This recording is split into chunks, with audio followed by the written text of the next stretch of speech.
Peace. What up, though?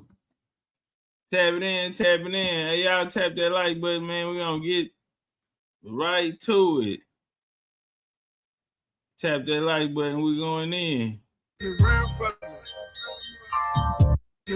me.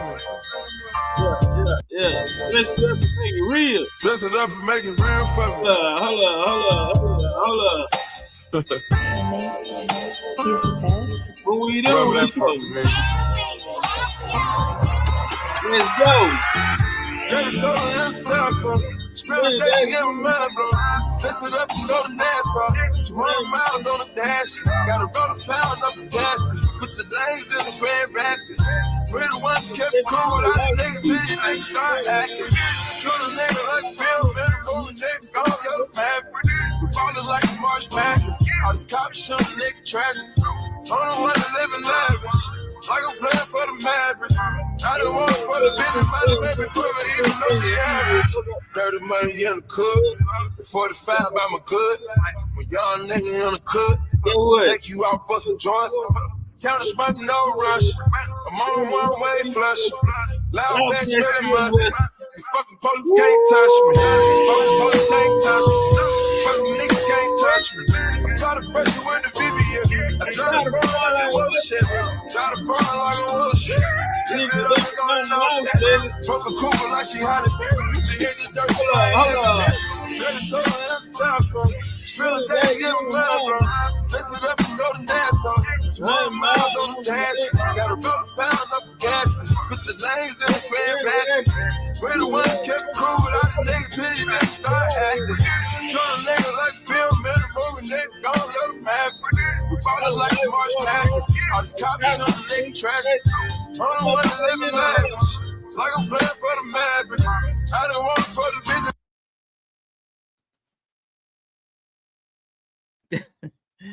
Nah, don't laugh. Don't get the blushing now. So you back, huh? It was so nice you had to try it twice, huh? Keep it up. I told you I got business out there in New Jersey. I need to come take care of. Tribe Store. So DM me on Legendarytopcatz. Follow me on IG, Legendarytopcatz _22.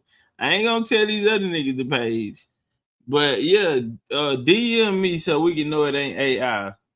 Miss Tiana Taylor. Every time I see, I just, oh baby, please wait up for me whenever I get on. Know that I'm all alone, thinking about what we gonna do. I hope that you see it too. Yeah, I've been jamming that song lately. You gotta source up. Legendarytopcatz _22 on IG. DM me, goddamn it. I gotta know it. What Future say? Dress it up and make it real for me. We gon' wake up and smoke up some bloody fuck. She gon' keep it so real with a nigga that. Hey, get them lights up. The curve in the spray like a model bus. I was working and serving in Nautica. I get high till I'm high in Mercury. Fuck up and teach you that recipe. Hold on. Like a nigga with rules. Soon as they work hit the city with rules. Fucked up and honest and shoot us some food. Turned up and honest and shoot us some food. Made it to a side of cover just in case a nigga ever gotta use it. Hey, get my likes up, family. What we doing? Get the likes up.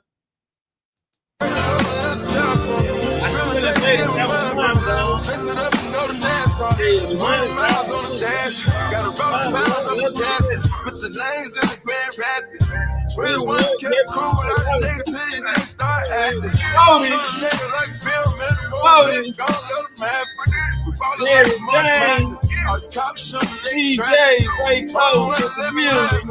Like I'm playing for the Mavericks. I don't want it for the business money, baby, for the Oakland in the building, yay. Hey, Reed, big up. London.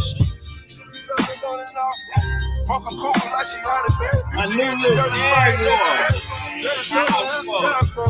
Spend a day to get my mind blown. Just it up and go to NASA. 200 miles on the dash. Gotta roll the pound up the Dragon. Hey, mama, Alabama. Stop what it do. What up, though? Get one, Vito. We ballin' like March Madness. I was caught shooting a nigga tragic. I don't wanna live in lavish. Like I'm playing for the Mavericks. I don't want it for the baby, might have made me for the even though she average. You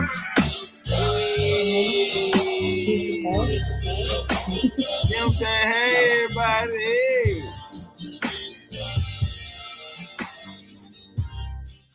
Yeah,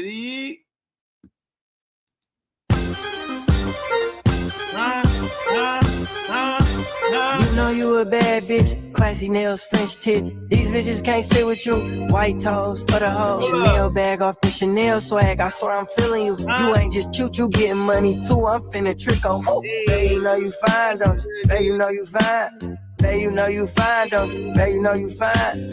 Babe, you know you fine, don't you? Babe, you know you fine. Babe, you know you fine, don't you? Babe, you know you fine. You can go bust down middle part or side. You can go by or you can go blind. You got your own shit, you don't stay with these niggas. You got your own business, got more paper than these niggas. They think you mean you ain't got shit to say to these niggas. You will play with your pussy before you play with these niggas. You know you a bad bitch. Classy nails, French tip. These bitches can't sit with you. White toes for the hoe. Chanel bag off the Chanel swag. I swear I'm feeling you. You ain't just cute, you getting money too. I'm finna trick on who? Babe, you know you fine, don't you? Babe, you know you fine. Babe, you know you fine, don't you? Babe, you know you. Alright, let's get to the bill. What are we doing? Turn up what time? The homie say we in the next class. Shit, let me ask y'all. Y'all want to bounce out Sunday? We can do it Sunday, part 2. I mean, I'm ready if y'all ready. You know what I'm saying? We'll put the tickets up doing the live if y'all ready. To catch that part 2, it's gonna be like 4-5 hours. So we might need to start early in the day. No, seriously, this time. Like the other day, it was cool because we was all snowed in. And let me tell you, if you missed it, if you did not come to the last class, we was on 10. See Tribe Star, you gotta hit me so I can get you in the class. I would have loved to have you in the class. And it's cold in New Jersey. We gotta put some BCU merch on you. Yeah, you need a hoodie. Hey, if there's anybody out there outside of their books that haven't received a order, please let me know. Keep hit us on the site, on the BCU app, and let us know. If you order something and didn't get it, man, because we had a lot of orders. I was talking to Nunu, and I'm like, what's up? Just catching up with her. She like, man, she working, she backed up on these orders. I'm like, man, I feel you. So yeah, that's what we doing. They said it's cold in VA 754. Yeah, man, them hoes made us. I'll tell you what I did, huh? Got me fucked up. So it dropped down to what, 25 degrees in Houston. You feel me? So it's 25 degrees. They done scared everybody. They told us on the news, if you outside longer than 9 minutes, it can be deadly for you. This is how they handled us, right? So, cool. It's 25 degrees, bro. So I done went and bought everything out the shelves. We done wiped the shelves clean. So earlier today, I pull up with a basket full of shit. The nigga go to scan, and I said, hold on, time out. What you doing? How you doing, sir? How's your day going? Staying warm out there? I said, hold on. He scanned this shit. I said, no, I'm not buying it. I already bought this. She said, I don't understand. I said, where's my motherfucking money? Nigga, I want a refund. All this shit in this bag, nigga, I want a refund. He said, well, sir, you paid with food stamps. I wouldn't give a fuck. If I paid you in quarter, niggas, and dimes. I want my motherfucking money. He said, we're going to have to get a man. We're going to have to do something. So at the end of the day, we worked it out. I got a $250 gift card, you know, and I got about that motherfucker. But yeah, nigga, I took all that shit back. Them hoes played on us. I told y'all they fucking over us. Man, they got 25 degrees, then the sun night. That's to white folks. White folks ain't got no jacket on. They ain't have no coat on. You know, man, listen. Cause you know them white women, them white daughters, they be out there with their ass all out. They shopping with dad and they got their ass all out. He ain't said nothing. Ain't no way I would have knocked your ass over the head. You would have been asleep in the car. You ain't going nowhere. I'd been took my motherfucking pants off and gave them to you. You're not going nowhere with me like that. You got me fucked up.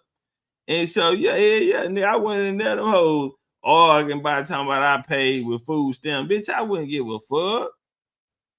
I need a refund. So I got a gift card and, you know, I will be back, goddamn it. They ain't want to let me swipe it today when I was holding up the line. It's okay, motherfucker. Because some of that shit spoiled anyway. Nigga, I had that shit in coolers on ice.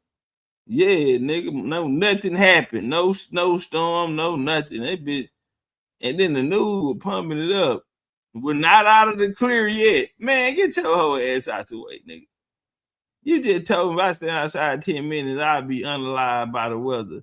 And now you talking about we're not out of the clear yet, guys. So we're gonna have to watch. I see niggas shoveling snow and all type of shit. Man, I went up there and got my motherfucking stamps back. The hell y'all think this is? Y'all got me fucked up. Well, bitch, go get a manager. I ain't going nowhere. Bitch, I got time today. I just looked at my wrist. I got time today. I just looked at my wrist, bitch. I got time today. Fuck you, mean? Y'all gonna run with words. I'm about to pull some shit. So look, man, if y'all wasn't in class the other day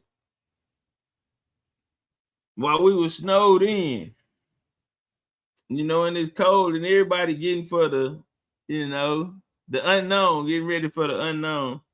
And man, we just chilled, man. It was a good vibe. You know, Country Queen, I almost had her. She was in the middle of something. Who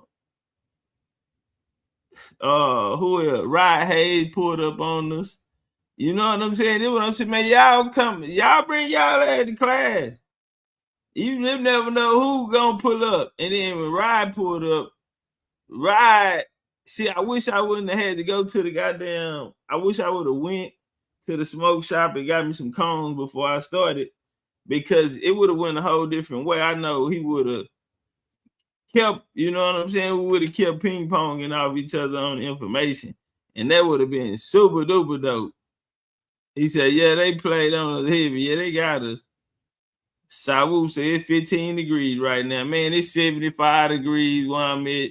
Nigga, I'm talking y'all niggas in some hooping shorts and motherfucking muscle shirt, nigga. Yeah, nigga, I'm just like day off next Friday. I'm just like day off next Friday, nigga. But yeah, that's what I'm saying.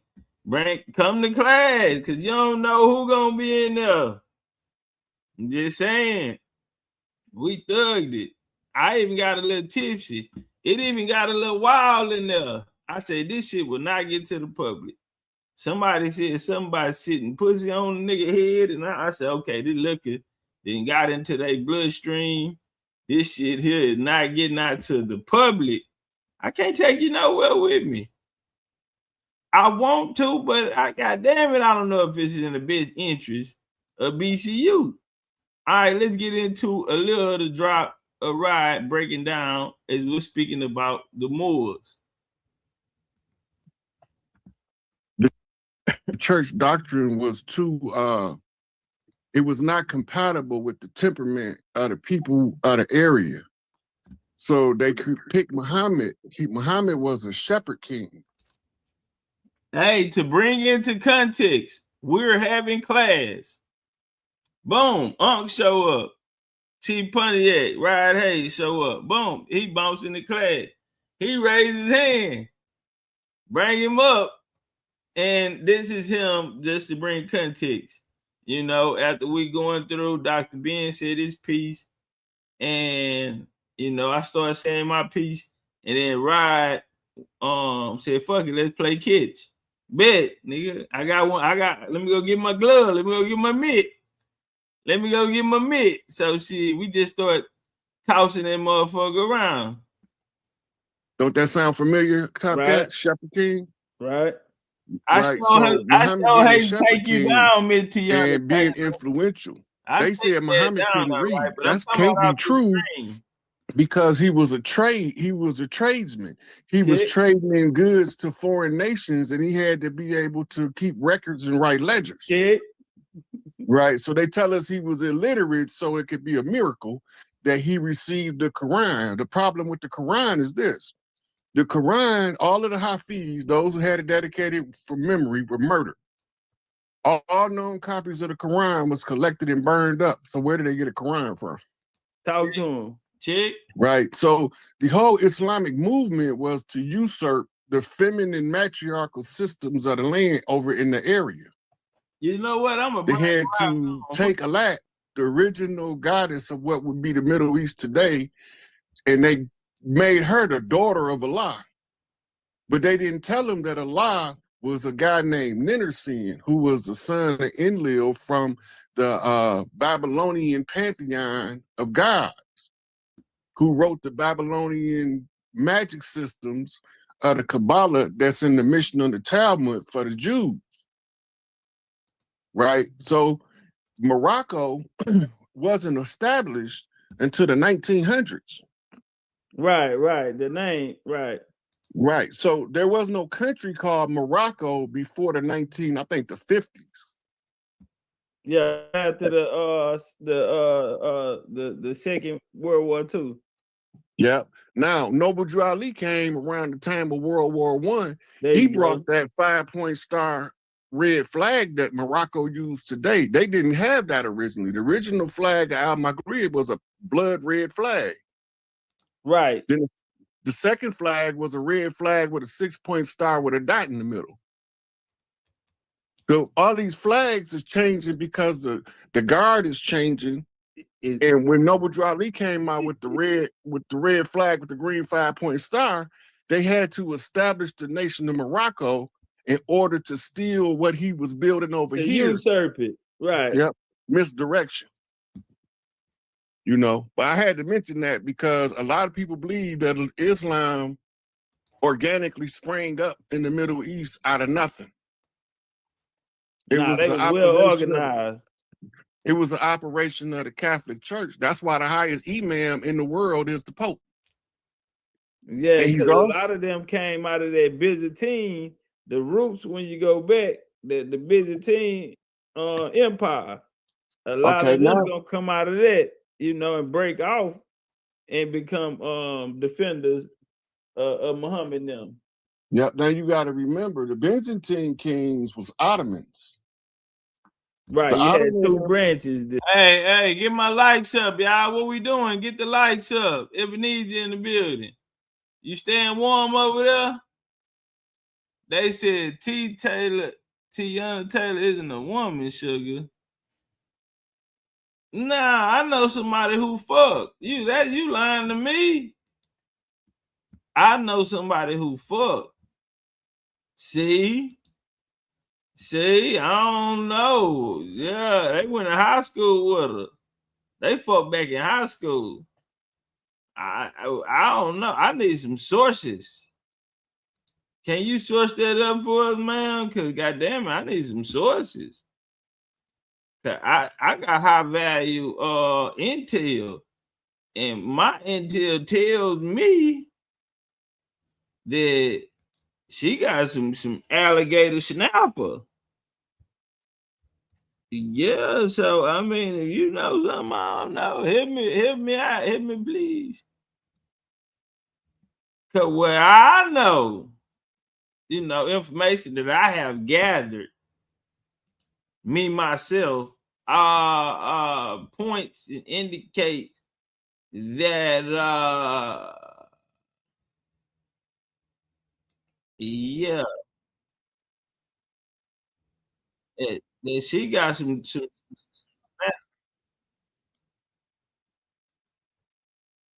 you didn't fuck my okay, I don't need Tiana Taylor when I got what's her name down there? Goddamn right. Tiana who? Yeah, I got my tribal star, so Tiana who? Ain't that right, tribal star? Tiana who?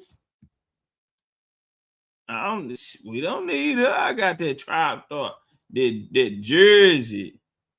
She gonna have me on chopped cheese sandwiches and shit. Yeah, I'm gonna have my first motherfucking bacon, egg, and chopped cheese.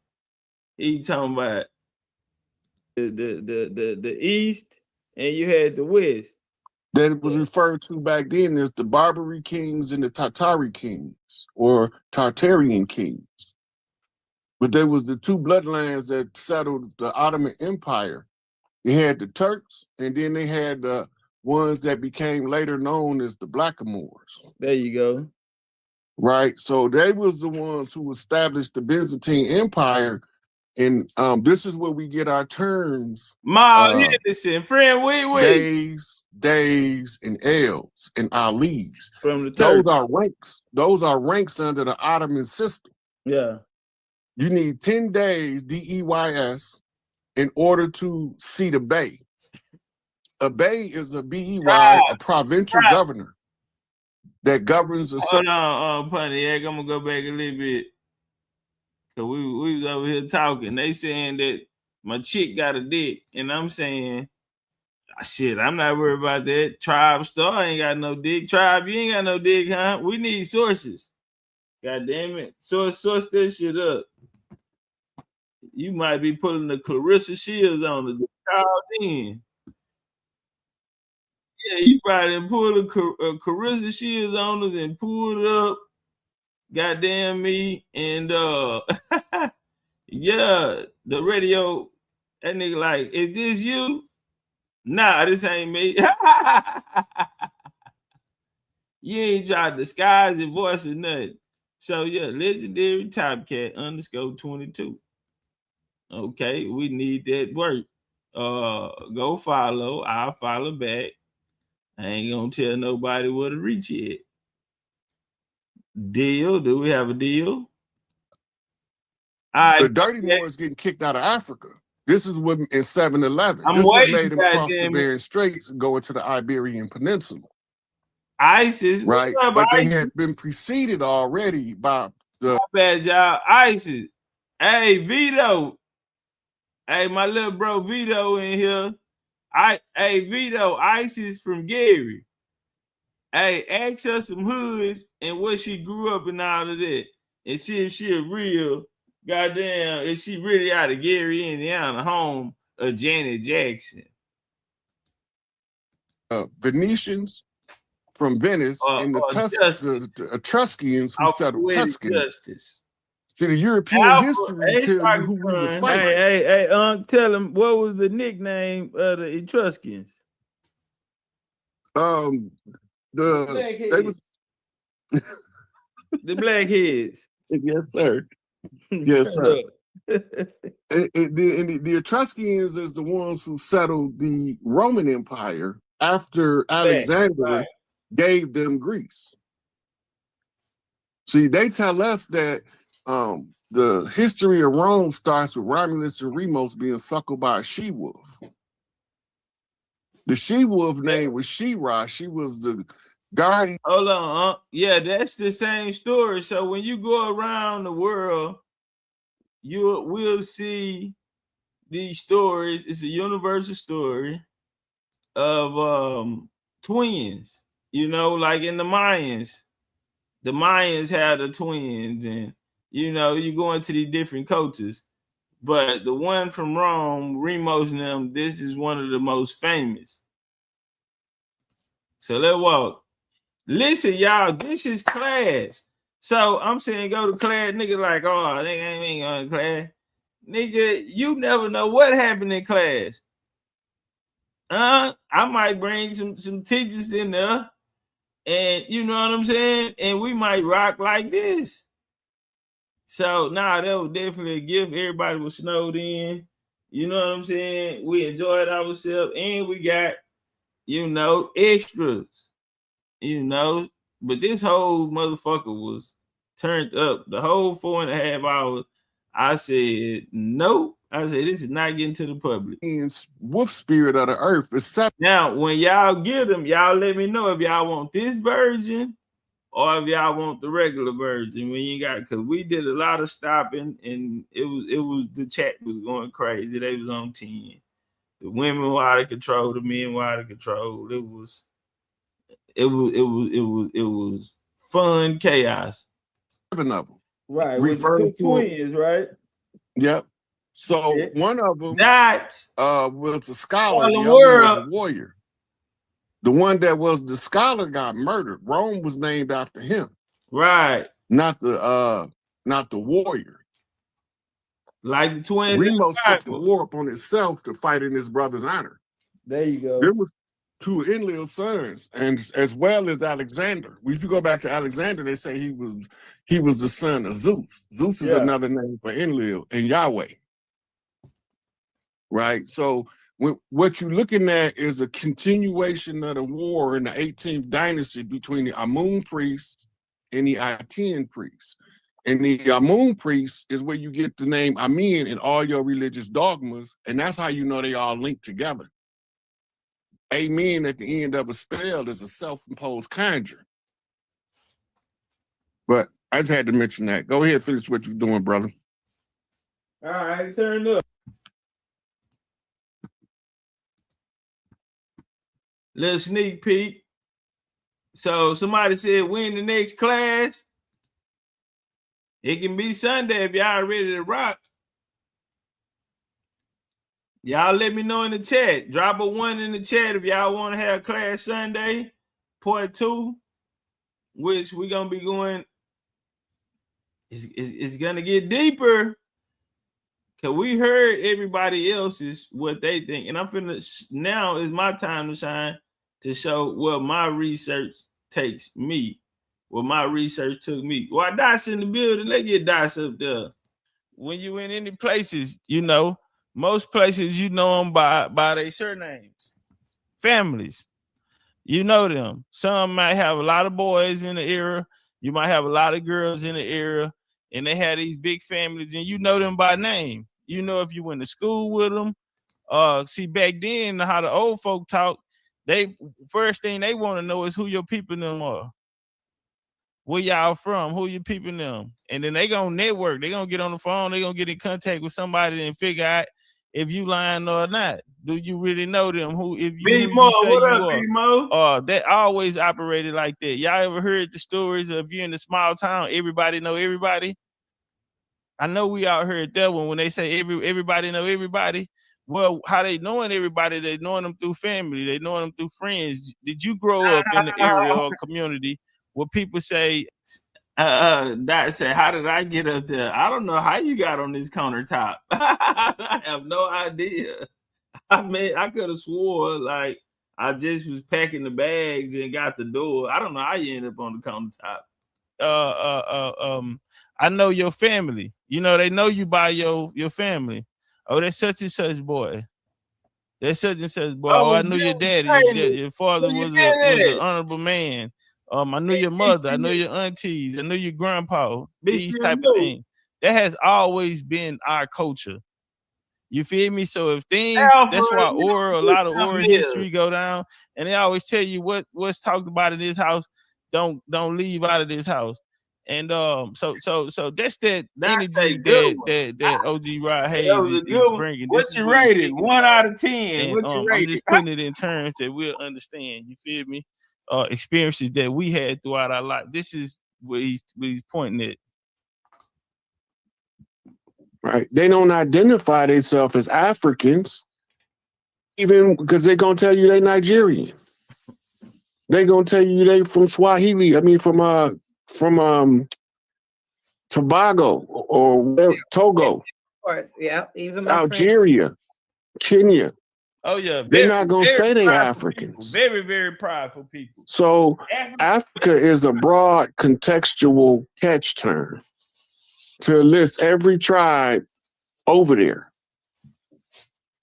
They don't agree with each other about their tribal origin, but each tribe is in a country they forced to accept by settlers, colonizers. They didn't divide the land up. They told us when they divided it up at the Berlin Conference, which made the Spanish-speaking Arabs and the Arab-speaking peoples that was in the conference call it Ifrak, the divided lands that was divided up in the Berlin Conference. You hear people talking about it was called Al-Qiwalan. That means the land before. Before what? Man, it came in the 80s. It wasn't called, that's an Arabic term. Yeah, and it came in the 80s. It must have been the land before the Arabs came. Or was it when the Arabs came before the Spanish came? What do it mean? What is it in reference to? Because the culture over there is very similar to the culture over here. When we name something, we name it based off of a trait or characteristic. Right? So what is it the land before? They calling it that now, using the Arabic tongue to refer to the land was there before the settlers came, but we don't know their culture, so we assume that that's the accepted name of all of the tribes over there. Old maps got Sudan wrote across them and some of them got the Greek Ethiops written across it. That's Ethiopia and Sudan, which has been rendered only to 2 countries now. But at one time, the map had that the navigator scrawled that across there, not me. Right. I want you to end with this, and I'm going to end my land with this. I've told people several times, and even when Abdullah Bey was on, Indian is not a bloodline. Aboriginal is not a bloodline. These are statuses that they put on us. Moor is not a bloodline. You're never, I don't care how many times you take your DNA, it's not going to show those statuses that you're put in. It's just their statuses. It's not it's you have your own family tribal bloodline, and Dustin there can go more into it, but those things and those words they just don't show up. Look, I never seen the person's DNA test say Moor. Or Indian.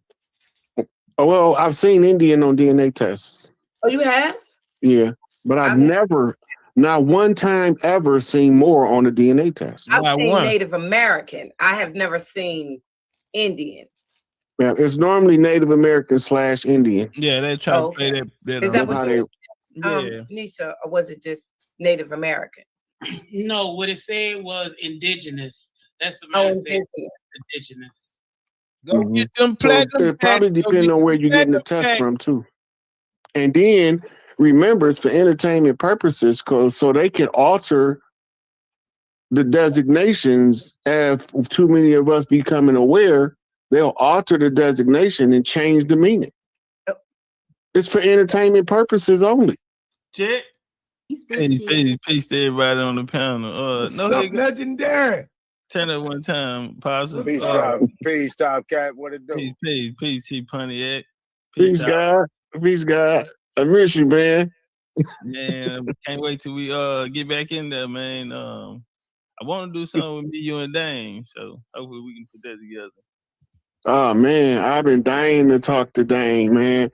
Dane he the fucking truth, man. And I'm so sick of these unapologetically African niggas slashing out at him, and he right with the receipts. He told me to set it up. He told me to set it up. He said make it happen. All right, bet. I want to give my brother all his flowers if I can muster them up. All right, bet. Be looking for me in your DM. I'm gonna set it up and I'm gonna let you know. I want to know why can't I accept me some reparations, man? Because I could use. Okay, so let me address that. Reparations is a drop in the bucket compared to what we owe. I agree. The wealth of the people of the land far exceed anything they can muster up to give us reparations. Hey, they know this. Hey, let's get some. Hold on, y'all. 1 second. Chat. I need y'all to give us some flames in the chat. We need to get some interaction in the chat. Get some flames in the chat. Wake up, stand up, stretch yawn. I done came in, so y'all know we about to turn up. I done came in the building, so y'all know we about to turn up. We going through big Indian history now. Y'all jump on that like, but drop some flames down there. Share the video out to y'all. TikTok, social media, Instagram, Facebook groups. Look, I have no problem with y'all making clips. Some people out there, they make clips and they put up whack 100 videos every day. A lot of people put up the people that they watch and they support. A lot of Aboriginals, I give it to them. They clip the work and they put up, you know what I'm saying? They share their people work, you know what I'm saying? Man, I wouldn't care if you went and made a page and called it whatever you wanted. And man, we have so much content that we put out here. Man, for the content creator out there that's on TikTok, that's on Instagram and all of these, man, make little clips of these moments that we having over here. And I have no problem with it. You know what I'm saying? Just all I ask is you direct them, you know what I mean, to where we at. You know what I'm saying? So they can come join us. And they can come on these trips with us. Man, I'd love to get Taj Tariq Bay, Ride Hayes, and others to come out there to a BCU trip or a pyramid trip or something. You know what I'm saying? Because they haven't seen it. And man, just imagine if we, you know what I'm saying, can put something together and bring them there. You feel me? That's why I always say, even with traveling, with people that BCU that's traveling, man, if y'all knew the history, then y'all will know that we stood in this one spot. And when nobody accepted us and people closed the door in our face and we didn't have enough presence, and now the tables have turned because we brought the game to us. We never changed our stance to things that we came in saying and people were saying we were wrong on. Today, those same people teach what we taught. So we never had to leave. When we leave, we go in out giving the power out. You know what I'm saying? Because if we be truthful, what we could do for people, they can't return the favor. And so within that, man, we keep it in house. We can stay here. We're gonna bring the game here. Shout out to Killer Priest. They came, the interview came. They came over here to come look for us. They knocked on our door. We are bringing the game to us. You feel me? We're getting stronger and stronger. The more productive and that we're being is all of that is being documented.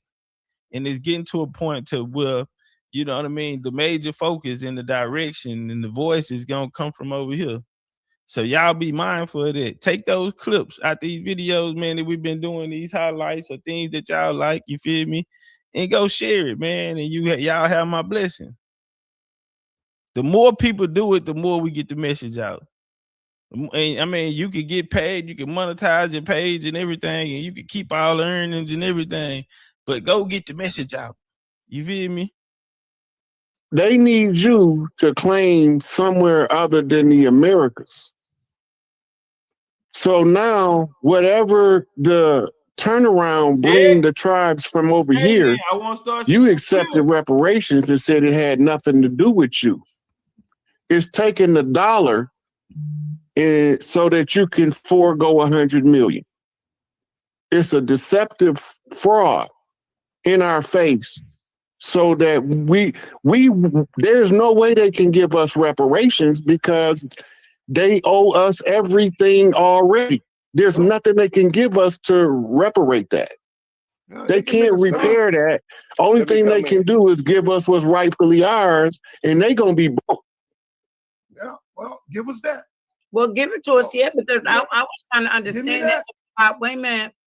I'm sorry, Apostle. I didn't mean to cut over you. And that's have a question. No, I wasn't saying it like that, Apostle. I got respect. Dots had a question, and I did cut over her, and it hasn't gotten back to her yet. But I was just saying they done stole everything from us, and you mean to tell me that if they offer us $100,000 each, we should say no? And they just stole that land and that's the beginning. On these Dazzle, they gonna have to take me as I am. What was that? A Whitney Houston song? Yeah, they gonna have to take me as I am. Cause see, I ain't never claim to be a role model or nothing like that. That's why my message would never follow me. I know I had information that a lot of these people didn't have. So I could have made people come to me as those that came before me. You feel me? I would have had my chat would have been stupid crazy. My numbers wouldn't have been up. Instead, I taught niggas how to fish in the in the science of agriculture. And they used that to go build their own instead of helping us build it up. And then we get a huge platform and we really get to where we going and we're a machine. And then you can start, you know what I'm saying, going out, creating your lane or bringing out your talents and strengths. But build it up. You know what I'm saying? Help us build this up. And then, man, you got everything you want. And some people, they jump off before we can even get to where we going. But nah, they gonna have to take me as I am. We have fun. It's an entertainment part to it. People know when I'm serious. You feel me? And we gonna joke. We gonna have fun. We gonna live life because this shit shouldn't be stressful. When you hear a lot of these people, they're stressed out. You know what I'm saying? We're actually having interactions. When we're around each other, we ain't talking like that. You know what I'm saying? So yeah, I come on here. I understand content. You know what I'm saying? And what it is to make content. Some days, sometimes I regret it. I'll be honest, sis, Raz. And some days I'm like, man. When anybody come for what's rightfully yours, I already paid you. You've been reparated. I just bought 10.6 acres in Tennessee. Exactly what you saying. 80,000. They done made money on. Wait a minute, Apostle. They done made money on these lands. So see, we deserve the land and a piece of that dollars. I'm gonna give you an example. Let me rephrase. I'm gonna say what Rod said. Let me say it a different way. I'm in California, right? So, Cali love. And I'm gonna put it to actually back to Kanawha, Oklahoma. My great grandmother's brother owned like 400 acres out here, and he was leasing it out to some of these companies that was coming in there to try to pull some of the minerals. But they only had a 7-year lease. I think what Rod is saying, I don't know tell me if I'm wrong, is that they ain't paid their lease. They've been squatting on the land. They've been pulling the resources, and they ain't paid their dues or what they go. We go back to the land grants and all that type we can talk about. But the other thing is that in California, there was just something put out January 24th, and I mentioned it on here before, and I'm glad. 500 likes, y'all. Let's get the 500 likes. Let's get the 500 likes. Shout out to the homie. So what during the 80s, where you get HR 40 and 89 from is you had black farmers and people coming together saying that our land has been stolen by the United States and the USDA. Right. So it was a big in 1999 they had a federal court case, the U.S. Agriculture Department. So it was settled under the Obama administration. A lot of people didn't know, and they received $50,000 for each person that can prove that they were farmers. You feel me? At that certain particular time in Georgia, in 1912, Georgia tried to rid everybody out of the city. You have Forsyth, Georgia. Y'all look at that story where they lynched them and stole out of their land. And they even went back in modern time. It's a lawyer on the case now. She went back, and a lot of their property out there was never sold. And so the deeds were never turned over to the people who own the property now, which is an all-white community. And so they came with, I started asking them, what proof do y'all have that y'all a slave for us, the ADOS movement, FBA in their beginning? So I was asking, what proof do y'all have? And this is a legal matter. So if you're going to walk in the courtroom and say that a crime has been committed, you would have to be able to prove and have evidence that something happened to you. So then you get AB 3121.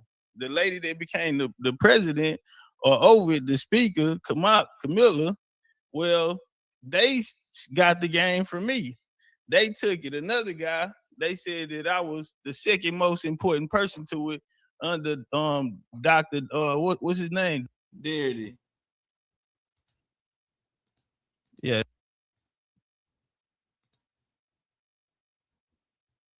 coming from, they can't pick up the phone and get their family to say the same thing that they're saying. The thing that I'm saying come out the house. You feel me? And that's why I never asked no one to follow me, is because if my family gave me this shit and it helped me, well, I'm gonna give it to you how they gave it to me, because they didn't give it to me to have to keep coming back to them. They taught me how to fish. They taught me the importance of agriculture, and I brought it to the people the same way I got it, so they can empower themselves. So this is what you call putting the power back into the people, releasing them from the doctrines, and having to go to war for it. And when you get to that point to where you have fought all the wars and you defeated them all, and now you have all of this power, I chose not to keep it for myself. I chose to give it and put the power back into the people. So that's one thing y'all want y'all to let them know about Topcatz, the misconception and the misunderstanding. In actuality, what he did was he slayed all of the doctrines so he could set the people free and send them back home where they will be safe, protected, and back connected to their roots. And that is the language of the gods. That's the message of the gods, and that's what I'm on assignment to do. So to add to that, when you review all of the people that the United States government gave reparations to, there's a common denominator. Cooking with high grease. All of them tied back to a operational corporate government somewhere in the world, right? This government had a lobbying body that fought for their people that was in the Americas to receive the reparations payout. The prime example was the Japanese that was held in internment camps during World War II. As part of the settlement of World War II, the peace treaty, they gave reparations to those, not just Japanese, they had some Chinese mistaken as Japanese in those internment camps too. But they didn't give them reparations. They only gave the Japanese reparations because it was part of a negotiated contract between two corporations to settle a war. We're talking about the reparations. First of all, their money is legal fiction. It's fiat. That means they said it has value. Everybody out there that think money is fake and fake fiat, please give it to me. Give me that fake shit. Y'all don't catch a counterfeit case. Just put it in the bag. Don't count it. Don't even worry about counting it. This shit fake. Give it to me. None of y'all need to be walking around with none of this fake ass money on y'all. Put it in the bag. Thank you. Let me see those. It don't matter what notes they are. Put them in there. We take Benjamins. We take Grants. We take Jacksons. Put them in there. We even take George Washingtons. We take Abe Lincolns. Put it in the bag. I don't need y'all walking around here with that fake ass. Don't do that. Just give it all to me. Shout out to Ariana in the Cash App. Go check out her new singer on Spotify, streaming on all platforms. And she really a cutie pie. The land, and I got a lobbying body that represents me on that land in the treaty negotiations to give me a reparations for the conditions you put me in. My question becomes, if you're going to receive reparations, which African nation that you say you came from has a lobbying body lobbying to get you your reparations? Because I don't mean to stop you. I'm not talking about this land. I'm sorry. I'm talking about on this land. I'm not talking about no African. Right, but the only way, because the reparations is tied to your African slave trade identity. It's not tied to your indigenous status to the land. Well, I say this to that. He's right in it for the HR 40. So they went for 40 years. Now California is the only one that adopted a new one, which would be lineage based, if you can prove. But the thing was that California didn't come in to a statehood or U.S. jurisdiction until when slavery was the proclamation was signed. So it's a trick bag, really, and it's a political move to get votes to bring in that black population there and because they didn't flip California blue. They want to keep it blue, and that's under Newsom. Now, yeah. Well, let me jump in real quick, Topcatz. See, here's the thing about Cali, right? Cali, right? Every state is a country, and every country has to have a treaty, right? And the treaty that you're dealing with California is the Hidalgo Treaty, which never was legitimate. 1848. 48. That's right. That means no constitution is legitimate. California has been a slave state. Melanated elegance. What they call it now, a police state, for the last almost 100 plus, just well, so over elegant plus years. with it. And this is the thing when a lot of people, like, there's a book called The Grapes of Wrath, and it talks about, and that's one of the main books we had to read growing up out here, because it talks about the navigation, or we could say the migration from people coming from Oklahoma and coming from past the Mississippi over here to California. Like when my mom came out here in 1969, you know how many people she knew? I mean, we didn't even know that she had all this family that's been here since the 40s. You know what I'm saying? That came up over here and left Oklahoma, and some left Texas. You know what I'm saying? And that was pretty much our main two states that where we was at. So that's the thing. So this place has always been a slave state. And this is why they was running people over here, and so that way they can get control over here. Now, at that point in time, when you deal with Title 25 USC, which deal with the Indian codes, which has some relation. I know a lot of people don't like to use those codes, but the bottom line is that it has codes in there that talk about people that's west of the Mississippi are to be protected. Right, because they was never supposed to cross the Appalachians to begin with. Exactly. It was the Lewis and Clark expedition that crossed them over into the West. It was the Mexico-American War that gave them control of California down to Texas. Right. Notice there was a war. Right. The land that they held in treaty is the result of the resolution of a war. All this stuff is to disassociate the people from the land. Yeah. If we reclaim the land back, all of them, we was in a warlock. Right. This is what put us in poverty. You know, the warlock. And they chasing us still. The brother's trying to say something. They're not gonna stop until they chase us off the planet. That's it. They want us to fall off that cliff.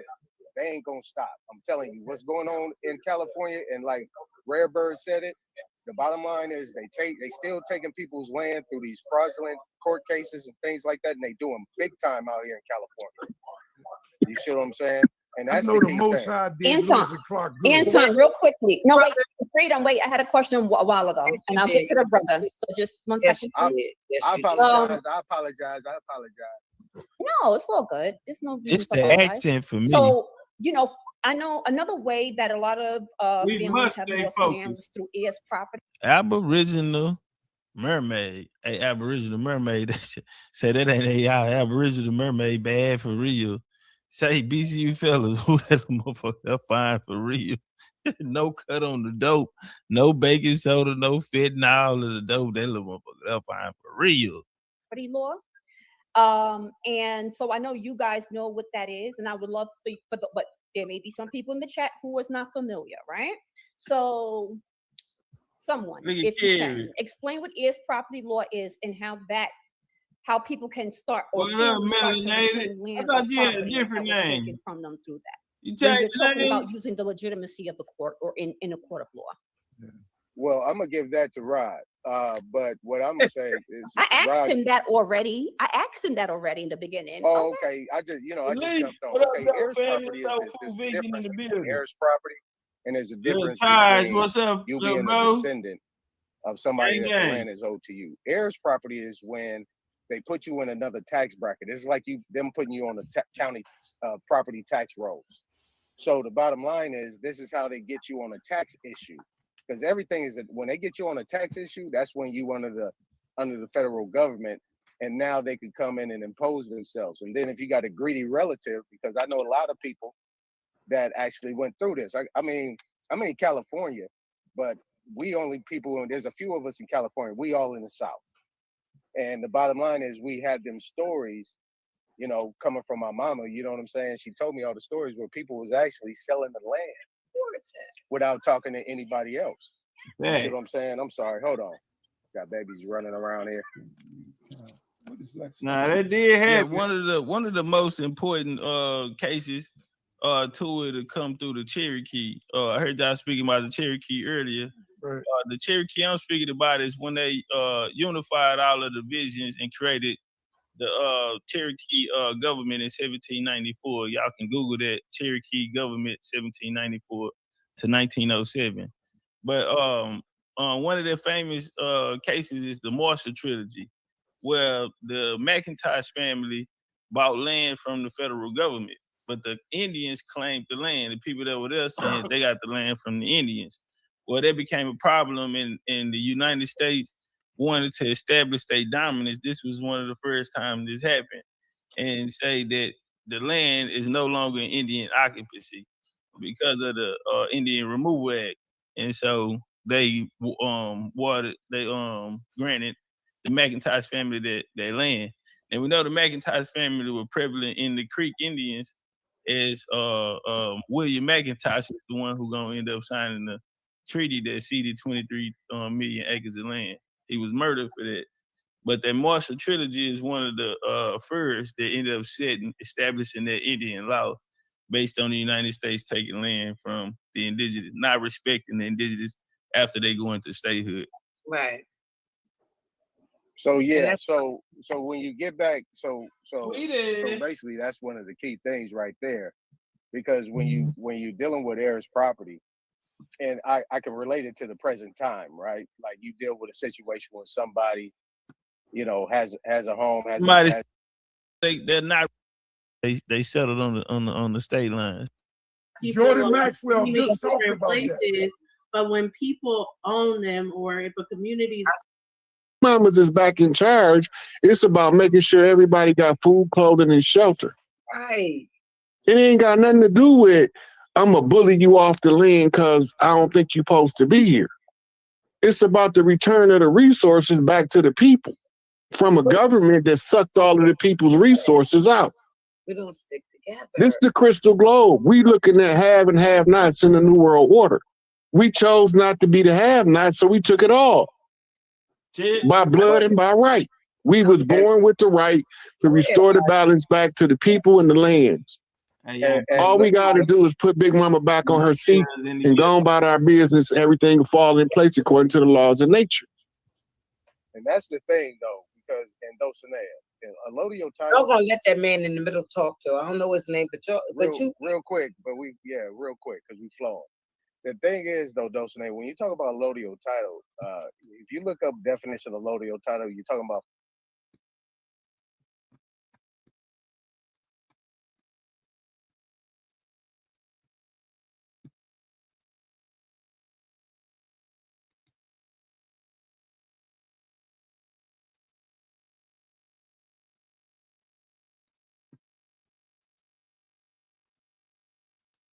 and now we just waiting on the Haitians to call the Sweetwater back so that we can put an end to this shit and everybody can have Mardi Gras from coast to coast. In a real way, appreciate that. Where you from? Where you from? And how long have you been doing this work? I'll say I've been consistently at it since 2018. 2019, was observing our people. Nobody was making any moves after they declared the contract closed. Everything was over with, but we only had 7 days to respond. And so the contract expired July the 4th. The contract is called the constitutional contract. The Constitution is not the governing body, the governing rules of the land. The Constitution is the contract, and it was written to keep the ones that use the written word honest. Because they the lying, this cheating, this double-crossing, this backstabbing, this two-faced, brown-nosing, motherfuckers you'd ever want to see. So you couldn't be trusted with, like we use word of mouth for our agreements. We don't sign contracts. Right, your word is your bond. They sign contracts. The contract is designed to have a debt or and a debtor. So one person is responsible for the debt, and then one person is responsible for paying the debt on the contract, right? So since 2018, I've been doing this work, but in 2019, on July the 6th, I issued the chief's orders on behalf of all of the chiefs across the land that the imposters would be evicted and their contracts would be closed due to something called non-performance. What that means is all of the treaties, I couldn't find one where they upheld anything that they agreed to in the treaties. Also, I discovered that in researching the treaties, that they declared people chiefs and gave them names of clan members. Facts. And used catch terms to mix tribes with $5 Indians so that they can have their slaves contract on our behalf without our knowledge. So most of the treaties that were signed was done between the invaders and the slaves they brought on the behalf of the people that was already here. The George Washington Challenge issue say that in 200 years, feathers versus fezzes, if they take their feathers off and they take their fezzes off, and in 200 years of harsh treatment and miseducation, none of us would never be able to figure out who we was or what part of the land we, or what part of the water, from what part of the Atlantic Ocean we came from. So when I expressed the fact that they look like us, but they ain't us, they came over as conquistadors with Columbus and after. And once they got over here, they set up the 32-degree Scottish Rite Freemasons under Albert Pike in order to usurp the people of the land and declare that some people called Jews was actually the rightful heirs to the land. But they ain't real Hebrews, they Jews. Jews is short for jewelry. And they use that term because they was literally making jewelry out of representations of these people that we speak of. Noble Drew Ali in 1900s, early 1900s, discovered that they was using that's a good one, silence and secrecy as the code of war to conquer us. So he put all of the secrets to the secret societies in the public domain.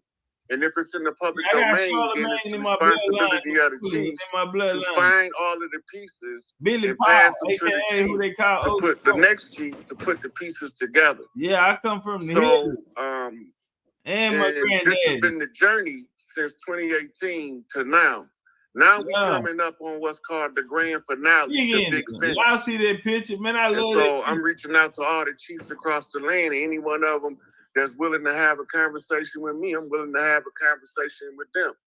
And I'm not friendly to dirty Moors, but I'm very beholding to what we call the righteous Moors. We know the difference, but they don't know that we know the difference. Moors. Okay, that's real, you know, because when I had first, when somebody was like, hey, man, you got to check out this guy, Ryan Hayes. And then they told me, you might not like him because he's a Moor. And then I heard a video, and when you opened up, you said, fuck the Moors. And I said, hold on. No, I'm not a Moor. I just was revealing the dirt that was done.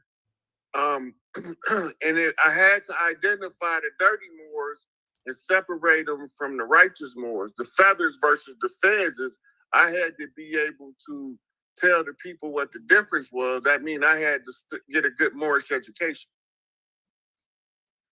But I'm not no Moor. Right. So I'm a motherfucking feather wearing, moccasin wearing, dancing around a fire. Motherfucker. Peace pipe. Turn up. Yeah. We love that over here. What you think about the American Indian paradigm and how we've been taking to Africa all these years? What you got to say about that, OG? That's all part of the deception to keep us ignorant and enslaved. As long as we don't know what's going on, we can't defend ourselves. It's like an invisible man in the room slapping the shit out of all of us.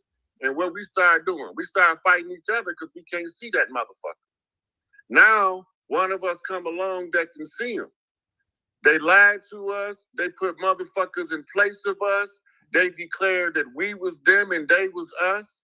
And then they used catch terms for the ones who they wasn't really sure to get stuck at. So they labeled us Moors. They labeled us Cherokees, Negroes, blacks, and colored folks. That shit ain't us. Cherokee was the term for the admixture of $5 Indians with the original indigenous organic people from the land in the Trail of Tears when they was switching us out. They was exchanging us for $5 Indians, replacing us. And so I'm coming to tell y'all, we ain't sleep, we ain't dead, and we ain't gone.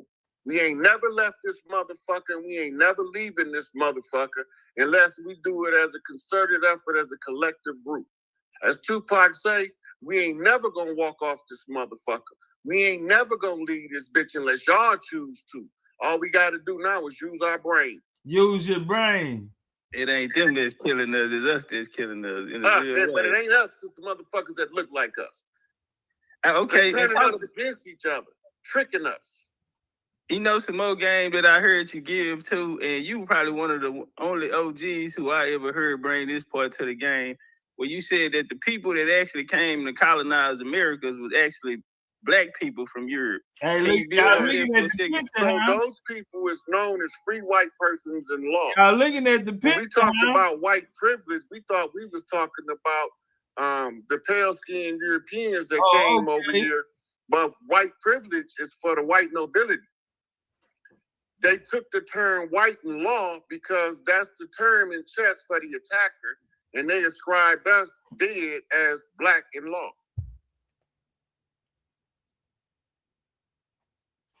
I also heard you talk about the pilgrims. The pilgrims that came over.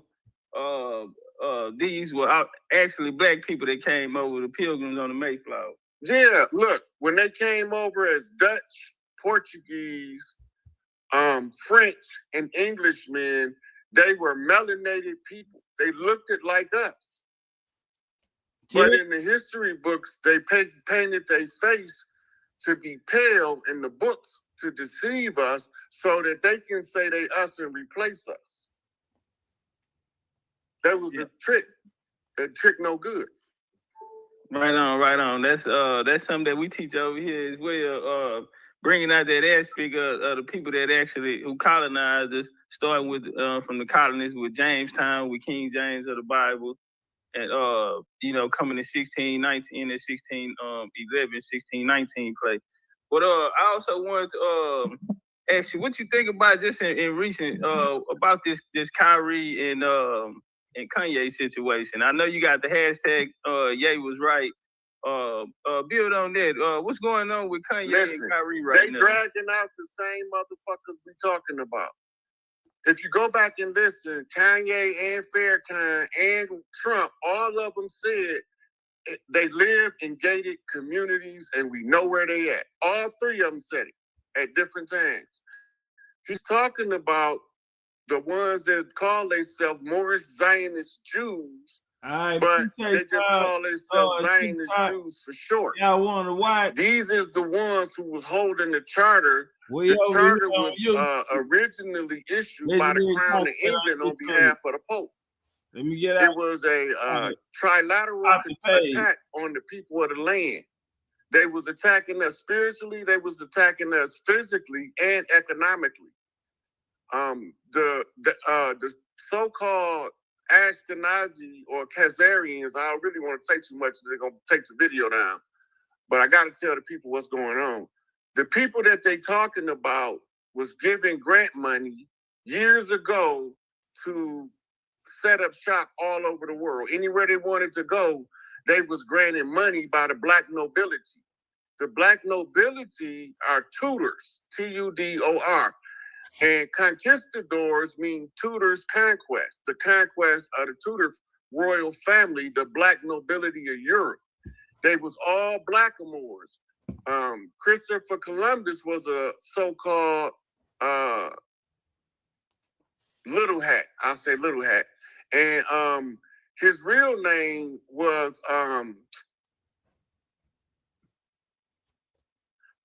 Cristo Colon. And he was a Tawny Moor. And his navigator was Pietro del Negro. He was a blackamoor. Pietro del Negro translates as Peter the Nigger or Peter the Black. They try to tell us that we're Moors and that this is Northwest Africa as if we don't know how to read a fucking map. Because Northwest Africa is Al-Maghrib, became Morocco, Tunisia, and Algeria. And this is where they was exiled when they was kicked out of Europe. But they was kicked out of Africa first, and they went to Europe as Etruscans. They set up Rome, but they first usurped Greece. Greece was set up by the Egyptian priests. These was called Carthaginian priests. They became known as Etruscans. And now they call them Tuscans. And this is Italy, right? So they got kicked out of Europe, went to Al-Maghrib, and while they was there, they plotted to come over here as a group, pretend to be us, and then after they get done killing off all of our leadership and putting their people in front of us as a leader that's been leading us to hell the whole time, that we was going to go along to get along and what none of us going to say nothing. Well, Kanye saying something. Kyrie saying something. The minister been told you these satanic Jews is the last obstacle. Us as a people, at some point, somewhere, the sensibility of the Braves to understand from the chief what's taking place on the land is to rally up behind this motherfucker waging the war. Kanye told y'all, Pac told him years ago, don't go to war till you get your money right. He told y'all he going to war. Then he called out, he told the people he needed to get out the way, shut the fuck up, get out the way. And he was talking to Meek Mill, Jay-Z, and Puffy. Because if they get in the way, we don't want to bring down all of the motherfuckers at the same time if our people don't support us. So we have to send us in one at a time in front of the people to see what we up against, who we face with, and how to get the people to see what's taking place on the land. We taking our shit back. That's what's going on with Kyrie. That's what's going on with what's my man that took the knee? Kaepernick, right. That's what's going on with that shit. We on the motherfucking war path right now. The Chiefs is, but we can't go to war until the people understand what we fighting about and who we fighting and that we know who the enemy is. What you think it'll take, OG, to get everybody to tap in? What would be a good solution that we can bring it together? Because it never been really done before. So what you think? The easiest thing for us to do right now is to blow social media up, showing support for Kanye and Kyrie. Because what that does, it fucks with their algorithm. They trying to economically attack Kanye. We supporting just with a hashtag, and we hitting them in the pocketbook. Ain't none of that marching shit. We ain't these motherfuckers go along to get along, march with a picket sign, we shall overcome as. That's the last generation. This generation that's finna be the elders now, we on some different shit. Motherfucker, we coming to get every fucking thing they owe us back. They gave it to us. Our people just don't know. So we out here right now doing everything we can to create compelling spectacle after compelling spectacle, radical move after radical move, until y'all realize we're doing this shit concertedly as a unit. But we can't move faster than the awareness of the people from the land. So we have to bring them up to the awareness level of this war that we fighting. It's a protracted struggle. It's not a shock and awe warfare where you drop bombs and bullets all day long. That's not that kind of war. This is a protracted struggle that went into a conjure war in order to stop the bloodshed on the land, because the matriarchs across the land told us to make some kind of agreement to stop the bloodshed on the land because it's interfering with the psychic abilities of the elder women. So they had to, we as the chiefs had to come to a solution, and they challenged us to a conjure war. Feathers versus fezes. And the whole thing is, only one of us needed to discover it. Once one of us discovered it, then it's his responsibility to go on a campaign of the information, giving out free knowledge, putting the puzzle together in the face of the people. So no matter what they think about me, I'm replaceable. But the knowledge that I'm giving you is not replaceable. This is telling you how to be free. Talk to him. Now it's up to us to determine, do we want to be free or do we want to leave Massa in place? Fuck Massa. I cut his goddamn throat myself if they didn't tell me we was brain banging. Turn up. It's a knowledge game at this point. We on Indian time. Each one teach one. We all gonna reach some. Welcome to Indian territory. OG, you said something that caught my attention too. You said it's gonna be the people of the land that's gonna have to come up, that's gonna have to rise up to this.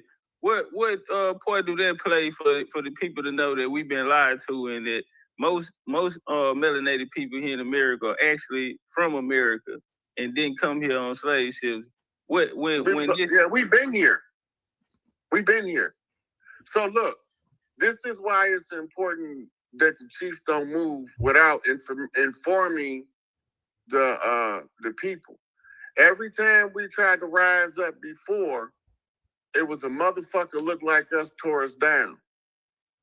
So before we go into the physical cleansing of the land, we need the people of the land to resync with Earth. Earth tell you where you need to be. If you sink, if you ground, Earth tell you where you need to be. So all you gotta do, let them sisters go out there and walk barefoot, put their motherfucking hands and knees on the earth. Watch what they start getting this information in. They won't need us to tell them shit. They gonna know what moves to make. The signature, the energy signature that's tied to our women is tied to directly to the earth. That's why the 5% Nation call them guides and earths.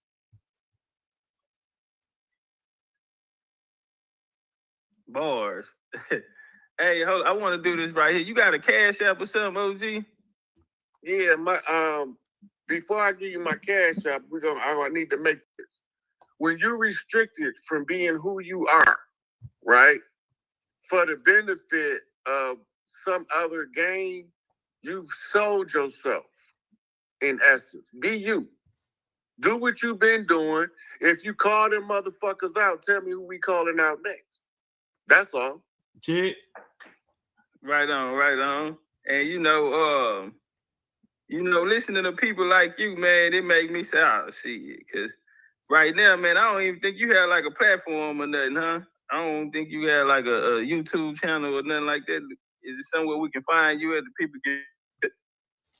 I got a Instagram is where I been doing most of my live. The Sick 8. All right, bet. All right. Hey, Sick 8. A lot of people been hitting me up. Like, hey, man, ask him this, ask him that. You know, a lot of people was really happy about you coming. So we do want to support the homie for coming through and giving us his time. Hit that like button. War, but it's not a war of bullets. It's to this land if you ain't from here. But what they're not telling you is that the Bible is coded by Scottish Rite Freemasons. And the purpose of the code is to identify the invader and evaded without the people knowing. History has to be told in a manner to make the conquered non-resistant over time to being conquered. But we wasn't never conquered. We fought to a truce. The truce or the ceasefire that they never honored. We honored it, they didn't honor it.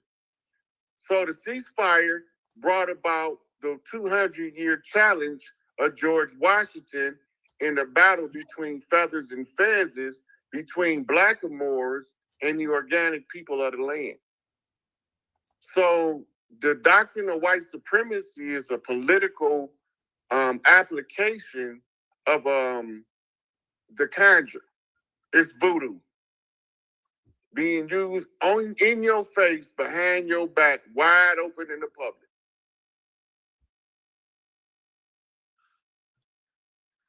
Yeah, when you talk about you know, as far as the Indians fight to a truce, all the way up until the 1866 treaty they had to give them when they closed out the Civil War. I heard you bring up Pike earlier, and when he went and got the contract with the 5 civilized tribes, and they actually came back and waged war on the quote unquote Black Indians, on the indigenous people. We actually ended up winning that battle. They went to the USCTs, fought for the United States colored troops, and won. That's how they got the 1866 treaty. I wanted to ask you this right here too. Far as are you into cowboys? Did you have any family members that was like cowboys or cowboy coaches? You be tapping into that and how they attached to us. Listen, that's our shit.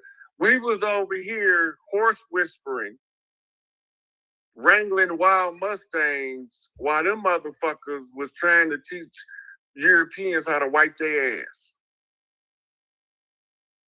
We was already, all of that Western shit, they used the Western movies to tell the story like the Lone Ranger was Bass Reeves.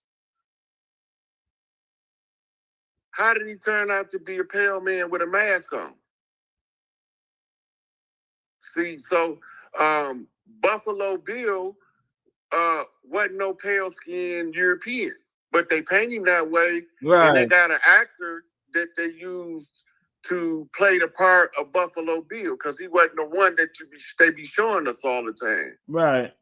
Right? They telling us all of these stories, but they covering up and using them to whitewash history, bleach it out.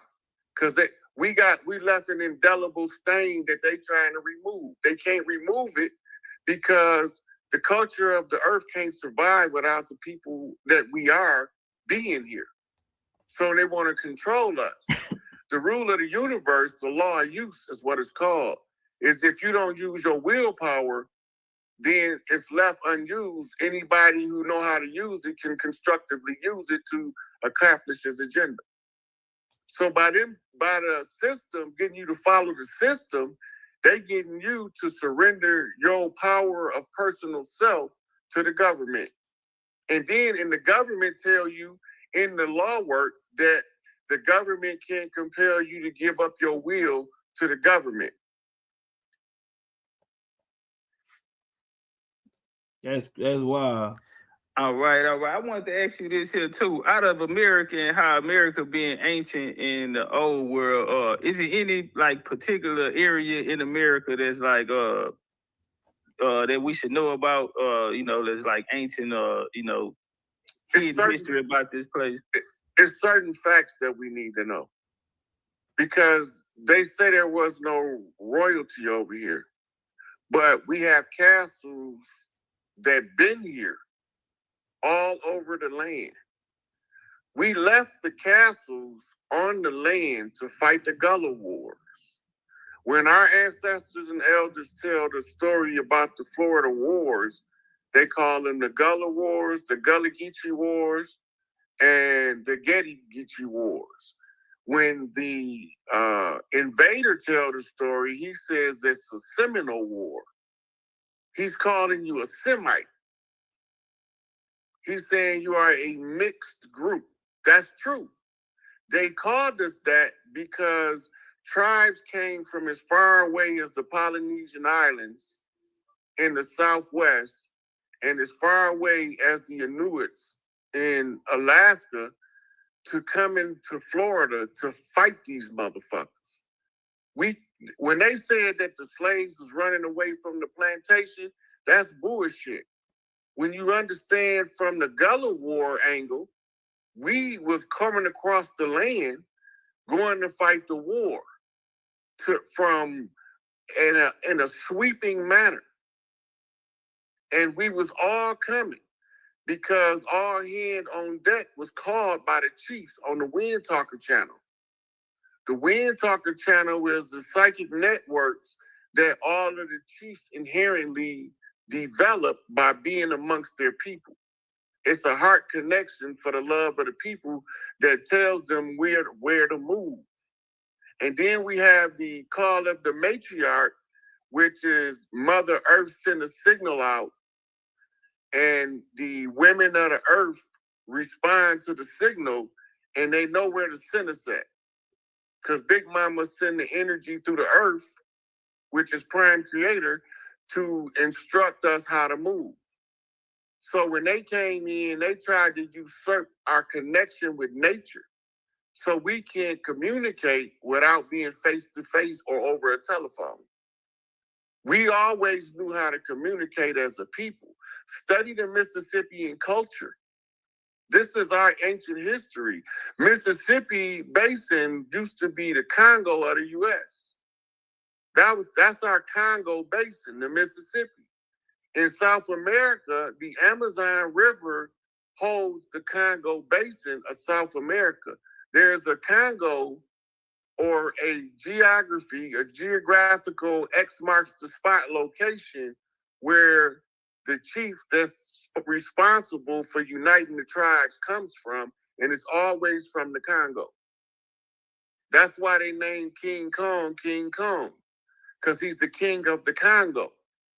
So when you rise to most loved, most respected across your family, they present you to the other tribes, and you don't even know you're being presented. But the other tribes give you the same love and respect as your family. That's how you move up in rank in our community.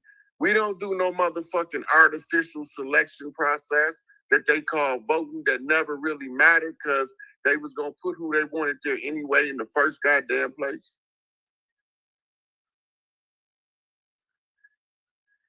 In a real way, I wanted to ask you this here. Speaking about that Mississippian culture and the mound building down there, what's the connection and the importance to the mounds? The Mississippians is excuse me. Get him, guys. Drink right quick. Get him, guys. Peace, everybody. Y'all jump on that like button. Make sure y'all share the video while I let everybody know we got the OG Rod Hayes in the building, man. Building on this indigenous American history. Okay, so the Mississippians is one of the oldest tribes on the land.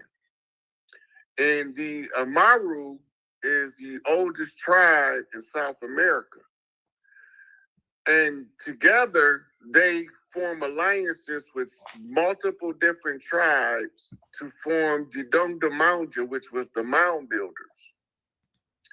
We used to make pilgrimage like Mecca to the great temple of Quetzalcoatl. And we did it every 50 years for the Jubilee. Now we don't go down there. This is why they keep trying to build a wall at the Mexican border. When California, Arizona, New Mexico, and Nevada and Texas was annexed from Mexico by the same motherfuckers we talking about now.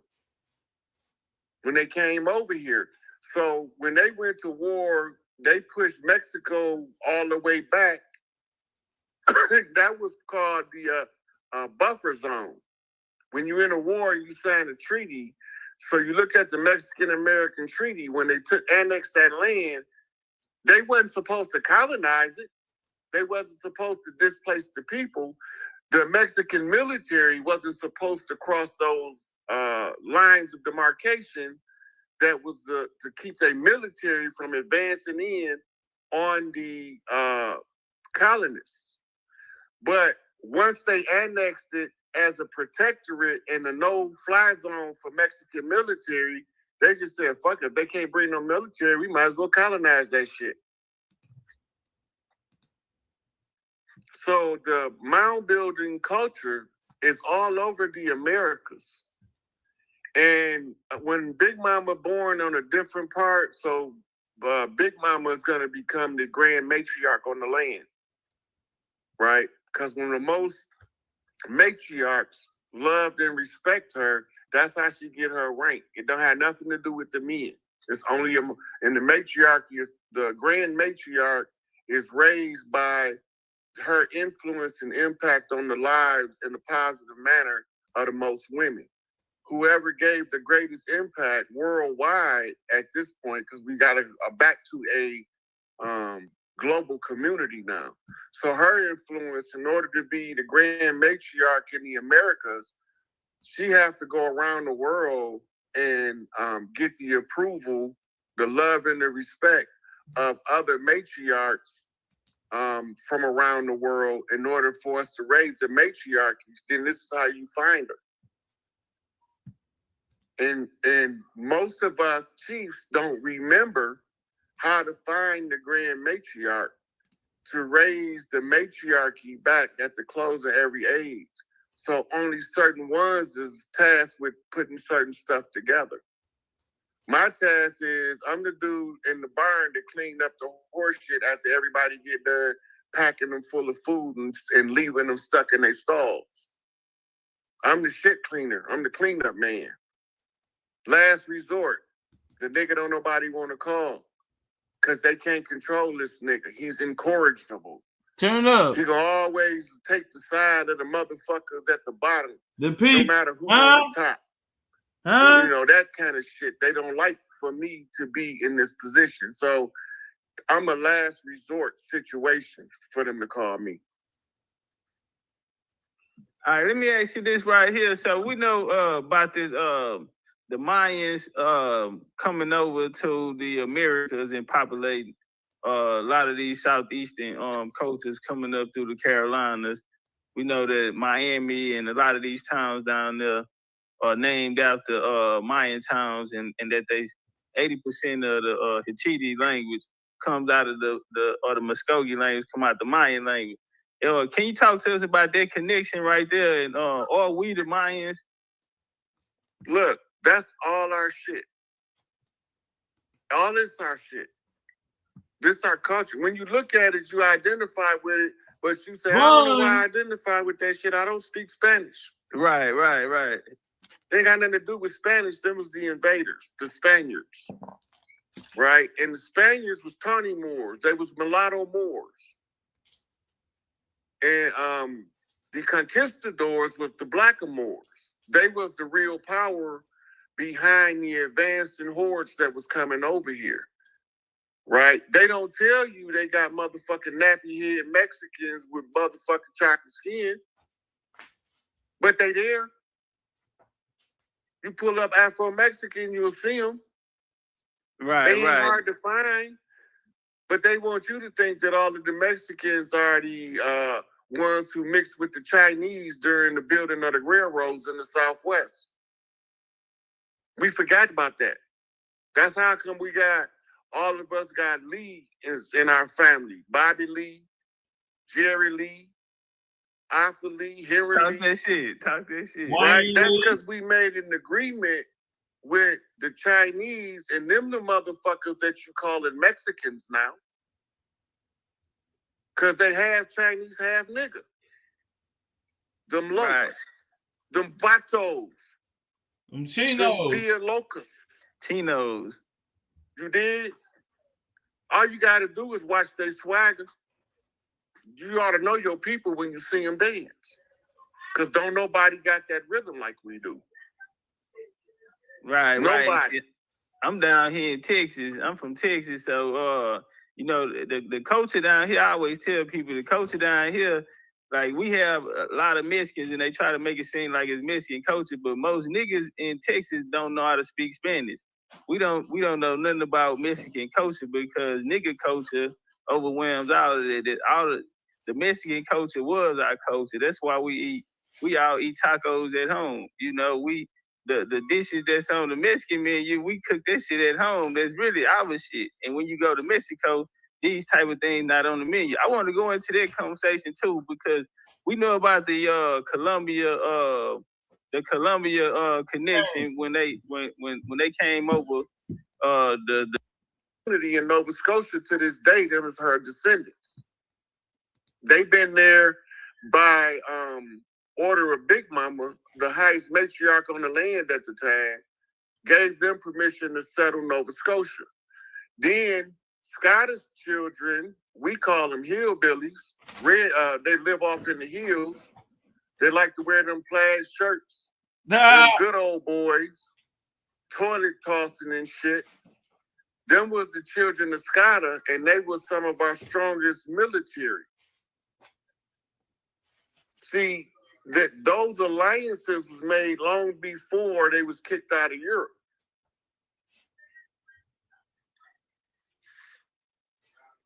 Right. You know, you had the Scottish, that Stuart family. Earlier, you was talking about the Tudors.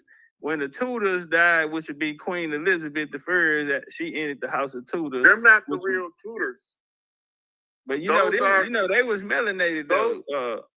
Queen Elizabeth. Oh, if you talking about the melanated one, yeah. You know, I'm talking about the melanated one, because she bring in King James of the Bible, James Stewart. That's how he started the Stewart family. That was a cousin, because she ain't had no kids.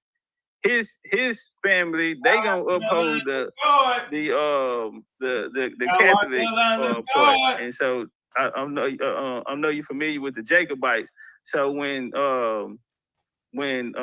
Duke of York, when James Duke of York got the crown, he also was a melanated. They gonna end that running of the melanated kings in that era right there. But these niggas that's gonna come over here, they stayed loyal to the Catholic crown. The people, a lot of them that defended them, they brought them out of Ireland and brought them into Jamaica. Who the Pope worked for. The Pope worked for the black nobility.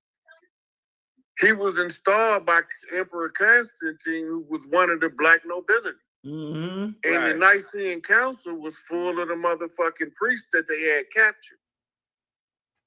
So the Pope been all of the papal bulls, the black nobility is telling him what to decree in the name of God and all that bullshit. Right? So the Catholic Church sanctions comes from the Tudors and several of the families. I know the Tudors is one, but they stay hidden. They don't want to be seen, so they use the Queen Elizabeth and Princess Charles and all of them motherfuckers. They use them to keep the cover up, the appearance up, while they hide in the background. That's what made the pale faces was doing blackface to tell us that it was black people behind the white faces. And it wasn't until Frantz Fanon wrote Black Skin, White Mask that I understand what they were saying. Hey, let me ask you this, OG.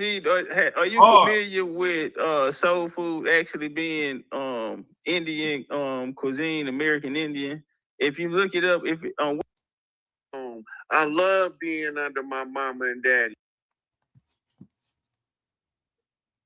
That was deep right there. Was there a ass out for cussing you out for I lay out, but my son and your son is still so. They start make mockery of us because our women love to nurture their family, their husband, their children, their nieces, their nephews. Pop it. And then we make agreements every generation that if me and you as the elders got a problem, we not involving the kids. Not at all. The kids don't got nothing to do with this.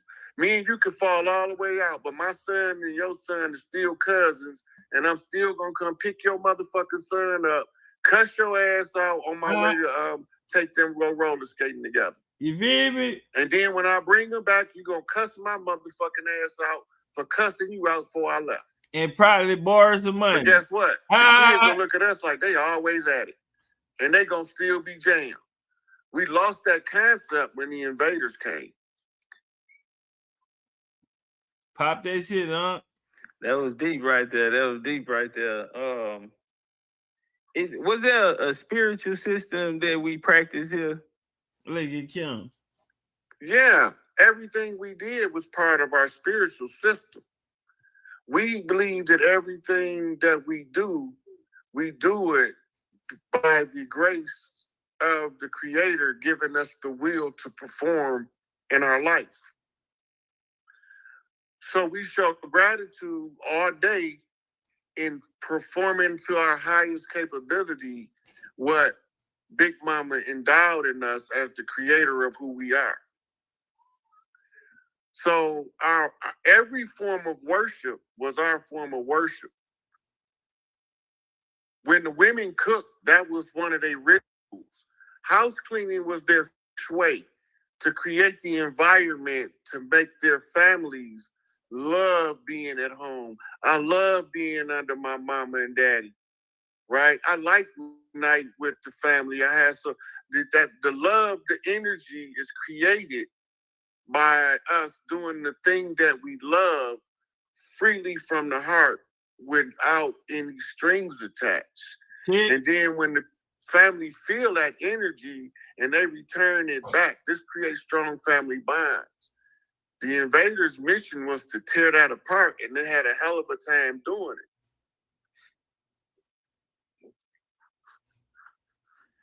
All right, you always I hear you often speak about Big Mama, and we under Big Mama in that same fashion.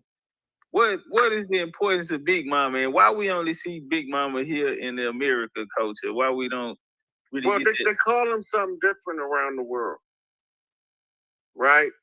So the crone is the European Big Mama in the family of those who practice Norse and Odinist ways, right?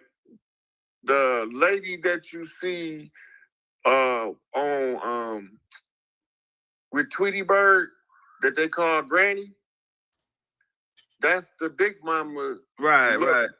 That's their Big Mama, the Europeans' Big Mama.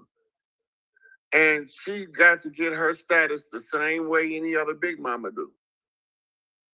Right? Most loved, most respected in the family first. And if she's a Big Mama to the community, that's because the community raised her to that level by their love and respect. Because what we're seeing in her is a reflection of the Creator. Because we recognize what we call black as the backdrop to space is the triple darkness of the uterus of the Great Mother. We are just children being developed in the womb. So we look at it like that in order to give proper reverence to the woman, and that builds the strength of the man. Yep, Chinese lady with big cane. In the Samoan Islands, it's the lady with the slipper. She got the slipper. Some of the tribes over here was the slipper. Sometimes it was the lady with the blanket, Big Mama with the blanket. She give everybody a blanket, and that's how she get them their blessings. She bless them into the family. Big Mama gave you a blanket. So you got all of these different things around the world. In Hawaii, it's the lady with the big grass skirt, right? So it's all over the world. The concept is the same because tribal structures was the same around the world. We was all matriarchal at one time because Earth is a feminine planet. Shit. And because Earth is a feminine planet, the mitochondrial link to the women, Earth can directly communicate to them.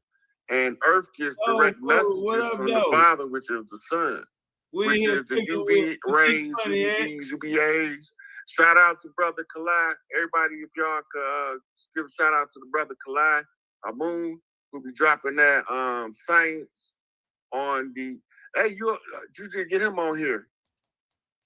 Okay. Steve, you need to get him on here to talk about the prokaryotic and eukaryotic cells to get the people up to speed on how these UVBs and UVAs are starting to affect the changes in the cell at the cellular level. And he also monitors the Schumann resonance, which is the frequency of the earth. So this is giving you an understanding of the changes that we're going through universally so you can understand what's going on personally. So you definitely need to give him on here and give him a question. For sure. Yeah, I'm down with that. We'll put it together. Okay. Yeah, anyway, but back to the show. I'm passing back to you so you ask another question. All right, now, I wanted to ask you, you know, speaking about Hawaii and people coming from the Pacific side, who are we closer to for the indigenous Americans?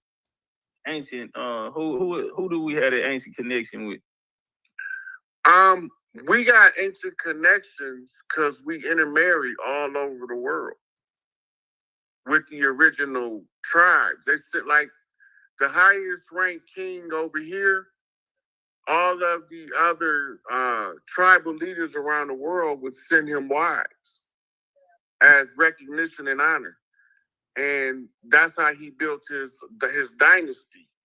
Bloodline. Right? And he developed his culture within that framework. So you rising up from the dirt, but the stars tell when you're going to be born, and all of the chiefs instinctually know if you're here. So we got a strong Polynesian connection that may be stronger than our African connection. Yep. And that'll surprise a lot of people. Right. We got a lot of more closely related to the Polynesians as Aboriginals than we are to the Africans. Polynesia was but one when of you our get over on the east side of the that was one of our continent, South America and North America, you find we've been doing trade with Africa for thousands of years. And we was also intermarrying between tribes, right? All of that stuff you see, the Miss America pageant, that was us. They took our shit and monetized it, commercialized it, and turned it into a business. We used to teach our girls gymnastics, not as a sport, but as a way to harness that fiery Shakti of the woman, the female that's more high strung. And we use the same thing with the swimming. The water tribes use the swimming. The skywalkers, they use the certain parts of the gymnastics and the trapezes and tightrope walking and shit. That's all ancient culture that they appropriating for wealth. They told us that wrestling go back to Greece. That's bullshit. We've been wrestling and boxing. You can see it in the hieroglyphics. And the hieroglyphics ain't even old. The shit over here is the old shit. Where's the original shit? The Temple of Quetzalcoatl, right? The Pyramid of Teotihuacan. That's the original places of Earth people's congregation. And that was the ceremony for the Great Thunderbird. And the Great Thunderbird returns. Speaking of that Great Thunderbird, you know, they down there, the Mississippians, they honored the Falcon, the Peregrine Falcon down there. You get the Atlanta Falcons now. And they had in their myth about this big Thunderbird that used to fly over them and scare the kids. They found it at Etowah down there in the mountains in Cartersville in Georgia, where they say the mines was down there. They found these motifs all up and down the mountains in the Mississippi as well, going through the Ohio River Valley and that mound system up there as well. You know what, OG? We've been visiting the mounds. We actually got a mound trip coming up. We finna go to Alabama, the Chocoloco mounds out there. One of the spiritual mounds, one of the most spiritual mounds out there. We also going to Sheha, the highest point in Alabama. It's where the creeks was at. You know, they was the Red Sticks at this time before they lost their battle in 1815. They moved over into Florida and joined that revolution over there. But yeah, we going out there to go tap in with them. Hey, the ancestors gonna have you go everywhere on the land that your bloodline say you supposed to touch before you recognize who you are yourself. Bars. You might think you know. until you hit these key ley line points. And then it's going to be like somebody hit you with them paddles in the emergency room, and you're going to get a joke. And that what happened. And you're going to be, holy shit, I thought I knew who I was, but I didn't know that's who I was. Man, that's why I've been going. Man, you know what? It's crazy because I had just told somebody, man, I feel like all these places that we going to, nigga, been there already. We've been to the Serpent Mounds in Ohio. We've been to Okmulgee Mounds down there in Macon, Georgia. We've been to Arizona. We went down there to Arizona to go tap in the Grand Canyon Montezuma Castle. Yeah, we've been on the road, and then we finna hit up Alabama. Yeah, so that's crazy you say that, because I was just thinking that, you know what I'm saying? I had just told somebody that, man, feel like nigga been here before. Yeah, you did this before, Chief. This ain't your first rodeo. Turn up. It's just that now this is the one that we all get to celebrate.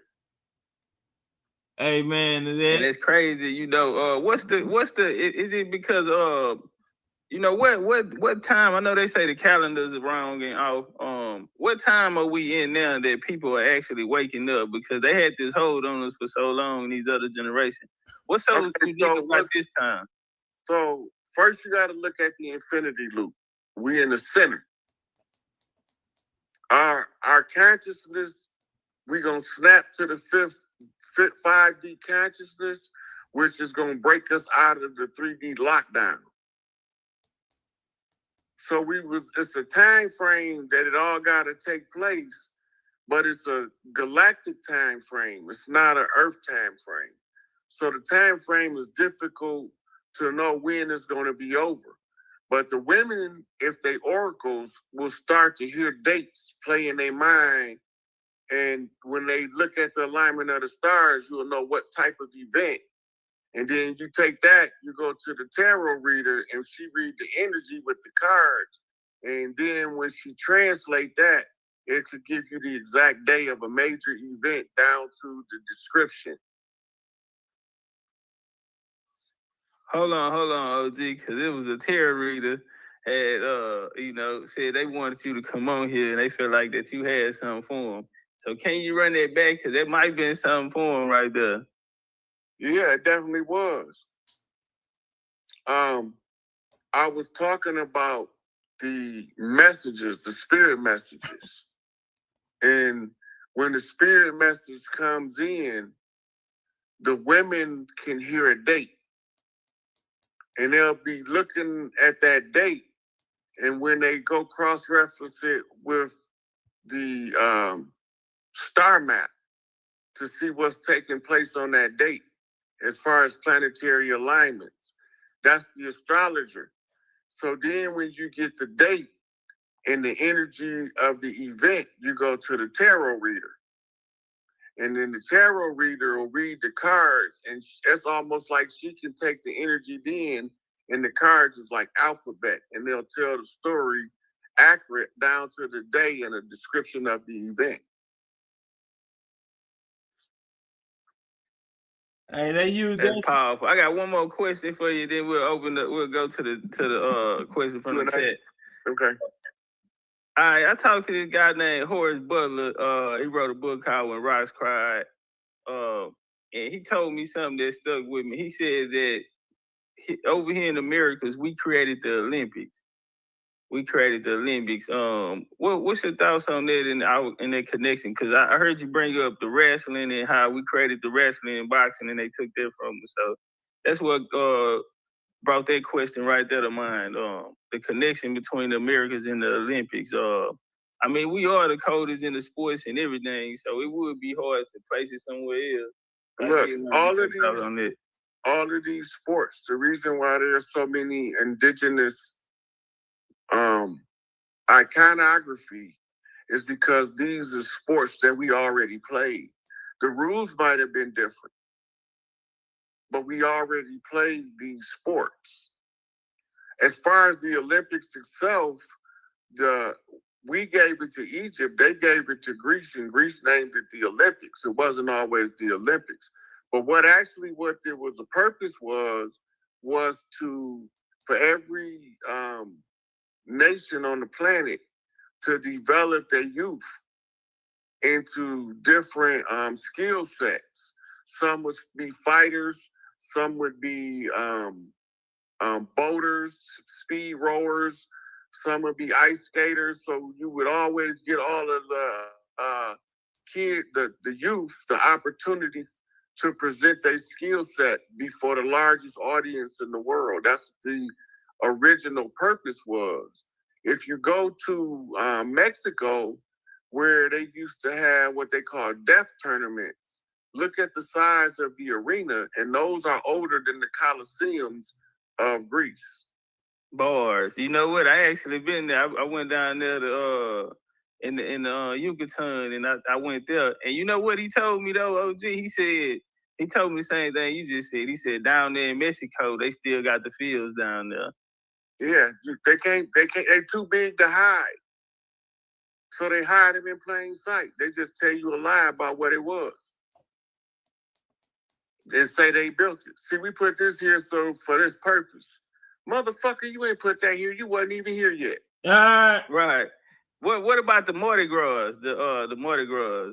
Those are ancestral celebrations and harvest synchronizations.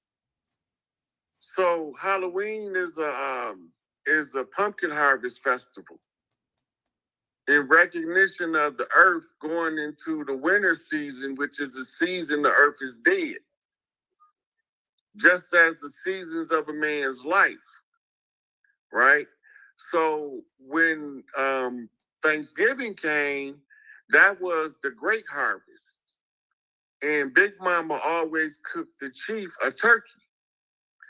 So on Black Friday, they slaughtered us because we were smoking trees, drinking alcohol with foreigners, and eating a bunch of tryptophan. So we was out cold. They was eating on motherfucking cows and shit.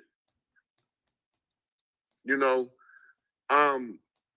they didn't eat what we ate and drink what we drunk. We celebrate when we party hardy.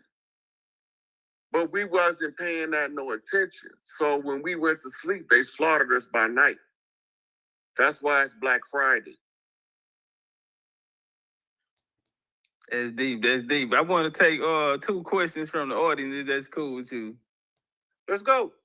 All right, I got one right here. Hey, what dog is it, man? This is my Goose Creek homie, man, coming out of South Carolina. You familiar with Goose Creek down there? No. Right outside of Charleston. You had the Goose Creek men come here from Barbados and Jamaica. They got their charter in 1621, and they went into Barbados. They started sending the Scots and the Irish over.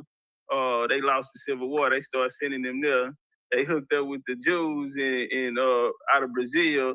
When they put it down in Jamaica, they came in South Carolina, built their colony down there. That's what set up that.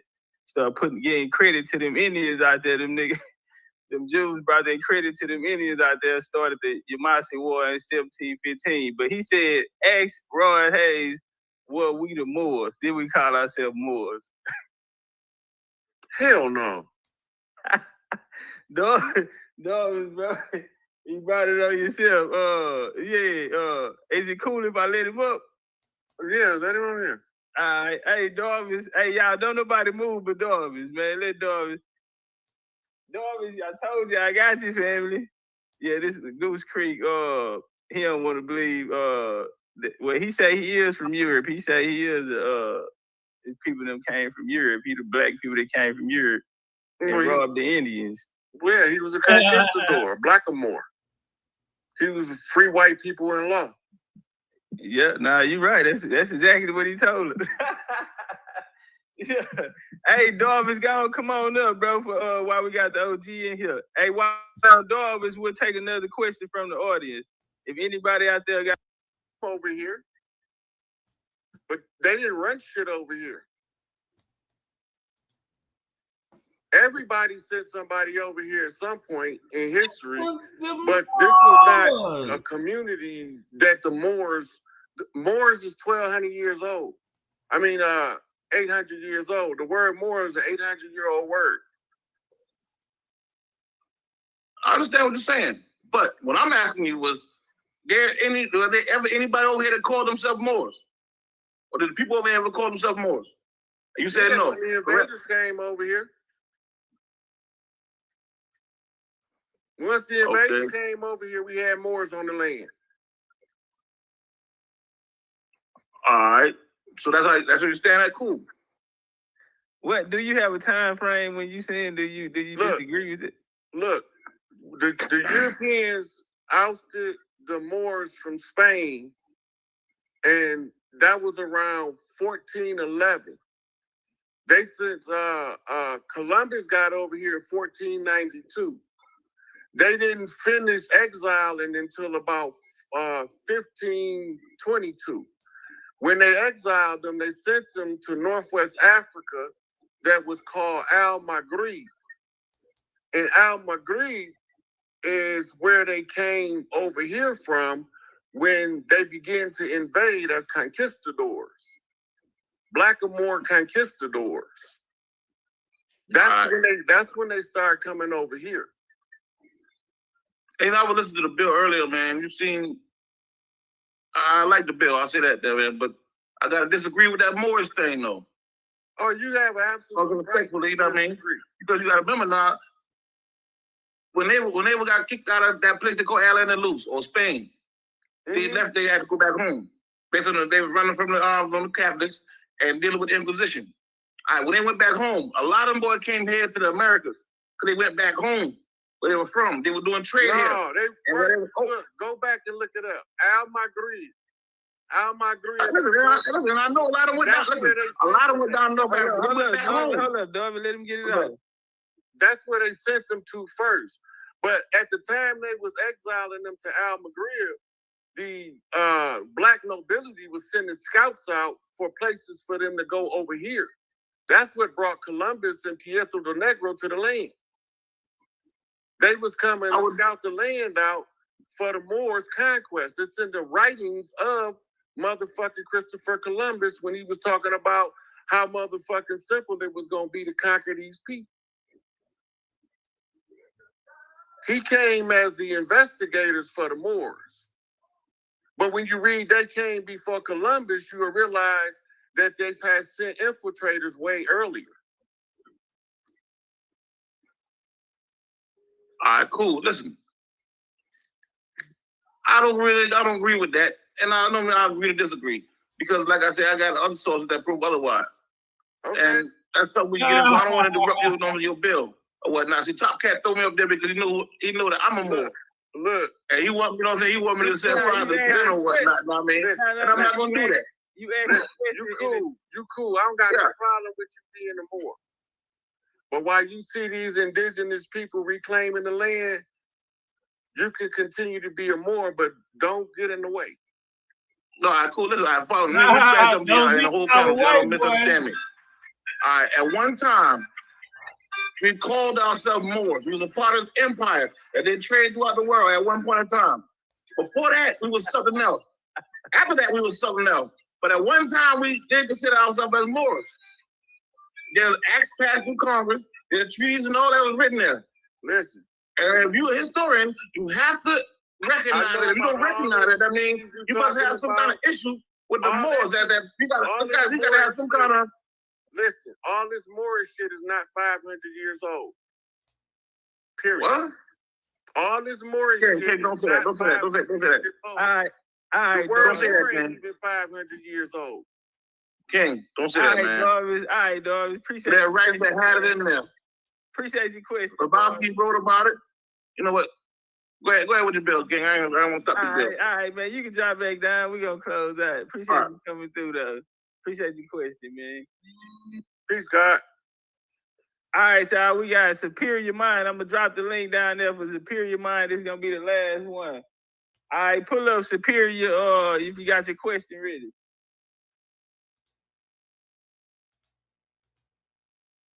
Always been taught that the enemy looked at like pale face. I never knew that the conjure war between us was for one of us to know which side of the water we originate from and where they came from to get here. This is in the George Washington Challenge, right? Then they have the secret oath. All of these are documents you can find. The secret oath goes through all of the shit they was going to do to us. The government is ran according to a book called The Protocols of the Learned Elders of Zion. This is the principles of oppression that is the doctrine of white supremacy. It's a military strategy to use a cat's paw to conceal who the real power players is by giving you Plato's Republic played out in the stage show. So we had to become educated enough where we surpassed them in knowledge so that we can realize that we was already here. We didn't come on ships. We organic to the land, and we wore feathers, and the invaders, conquistadors, blackamoors, the black nobility came after exile. They wore fezzes and turbans. So now we over here in a perpetual, what they call protracted struggle to remember who in the fuck we are. And I'm here to remind us that we wore feathers, they wore fezzes, we won, they lost, they have to leave, and we cool. Yes, sir. Yes, sir. Absolutely, bro. That's fire. But that's some clarification. Like I said, that's some things you drop spiritually that I catch personally. And I know that you can only get them. You have to be in touch with some sort of higher master teaching. It's not coming from a physical man. So when I say that, I'm saying two people can look at a document, right, at the same document, and what one person gets from reading that, they gonna see one thing, but then the spiritual eye is gonna see the same thing that the physical eye sees, but then be able to tie that to the presence of a being, a real live sentient being. That's another level of it. So when I heard you speak again on the conjure war, and then just some of the things you were saying, I said, okay, you came on the show, I said, I was gonna ask Top, man, can he go a little bit into that so that the family could get an understanding that it is a war of words. And the book, the Bible, is good and it's bad. It's a gift and a curse, but you have to have the eyes to see it because it's coded like that. Everything they do on this continent right here is in there, but you have to go through so many sources and layers to get to it, and you have to be willing to have a spiritual eye. If you ever try to approach it like that physically, you'll miss it, right? I heard you say cat's paw. So what I've understood the cat's paw is the same thing as the lion's grip. That it's the same presentation when a brother in the brotherhood, they meet a brother. So the cat's paw, but then that's even looking at jaguar, the ancient culture of Mesoamerica, the jaguar, and the signs behind the jaguar. The jaguar is in over here is the same as the leopard in Africa, in the Far East India, and the jaguars are the pelts that the priests wear to identify them clearly among the people when they in traditional native garb. Where you have the stealth priests, these are warrior priests. They use conjure wars. They wear the Black Panther pelt because they are a war priest. So the priesthood is broke up into functions and functionality. The jaguar priests are the ones that deals with the most social issues. The stealth priests are the ones who deal with the spiritual warfare aspect. And when the spiritual warfare becomes physical, they are the advisors to the chiefs on how to approach warfare. So Tupac give you the flip Machiavelli. Machiavelli was the advisor to the Medici, and he wrote The Prince. So Tupac becomes the advisor, Panther priest, to one that he's saying, we need guerrilla tactics. When you call for guerrilla tactics, you call for the next Gorilla Clan to come in behind the Panther Clan. They show it in Black Panther, the movie. The Gorilla Clan don't want to be the clan to rule, but before they let these foreigners rule, they'll take the power. The Gorilla Grip is the master grip. The Lion's Paw is the master grip, but when you say cat's paw, you're saying something different. A cat's paw is you use somebody to do your dirt so that you can't be seen for the dirt you do. And that was the Great Khan game they was using on us. While they was using their understanding of the stars to map when we was coming back so they could murder us, we didn't know this was taking place in the Masonic lodges of the Scottish Rite. We didn't know. Noble Ali went in and discovered what they was doing was using voodoo on us and telling us voodoo was evil. And then the greatest defense for voodoo is fucking voodoo. You can't win a voodoo war if you don't use voodoo. That's spiritual warfare. It's being able to call on the lower spirits of the earth to come and aid you in restoring balance to nature by restoring the affairs of man to their proper order as a matriarchy. You won't notice if you can't read the energy signatures of the earth. They call that type of Akashic record.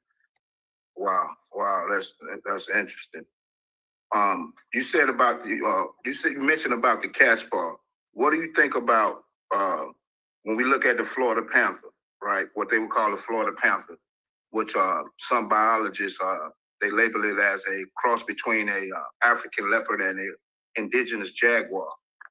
But in my research, when I looked at the range of it, right, from where it's from historic today to where it go all the way back to 1800. It's ironic that the same place that all the tribes were, it's ironic that that's the same place that the range of the panther was, or the jaguar was.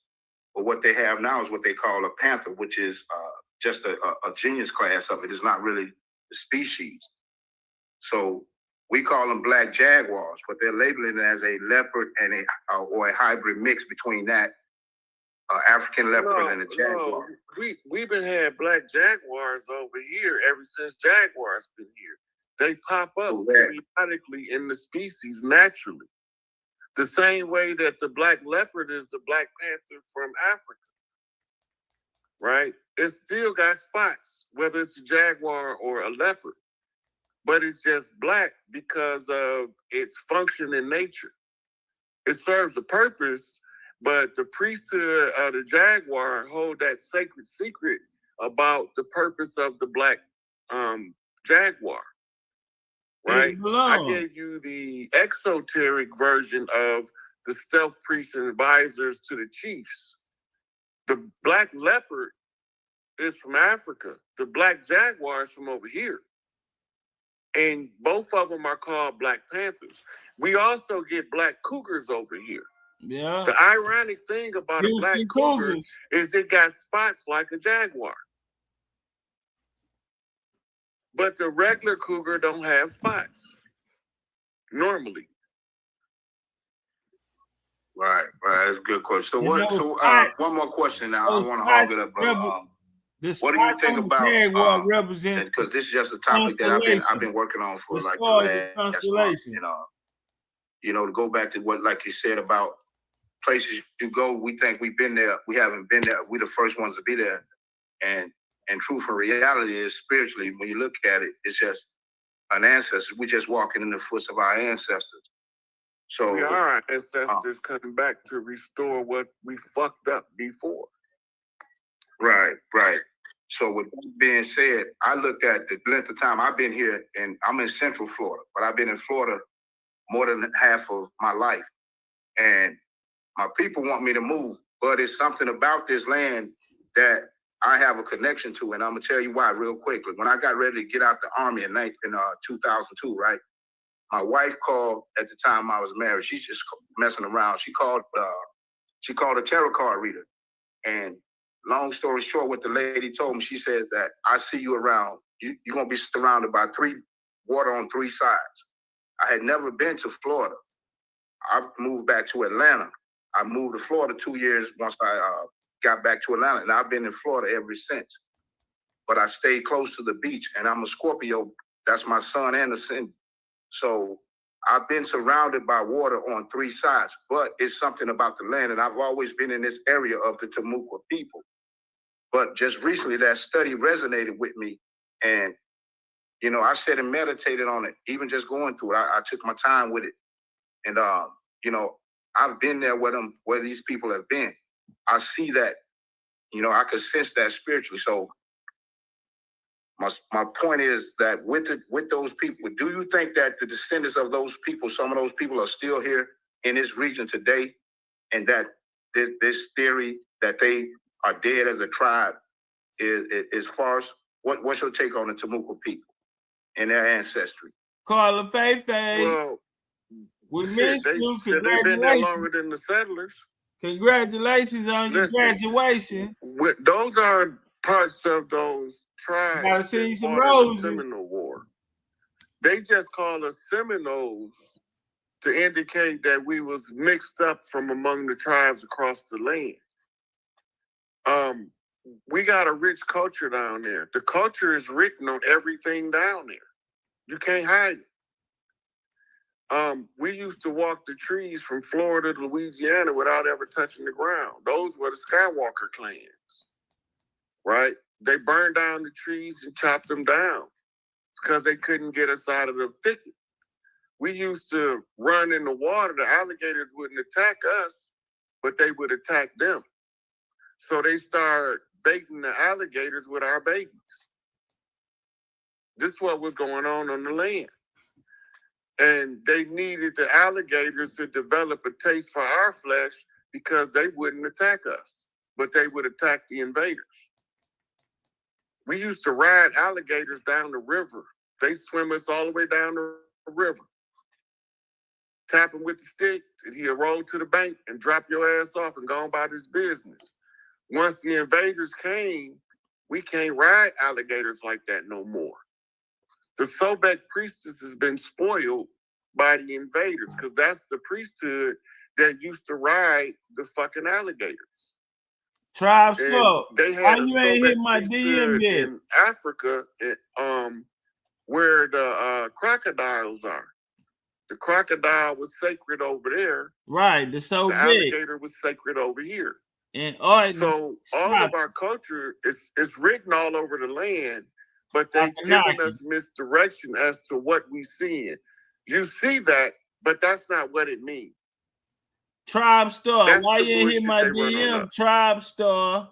Those people been there, man. Been there. They lived in trees and shit. Literally, like, build your house in a tree.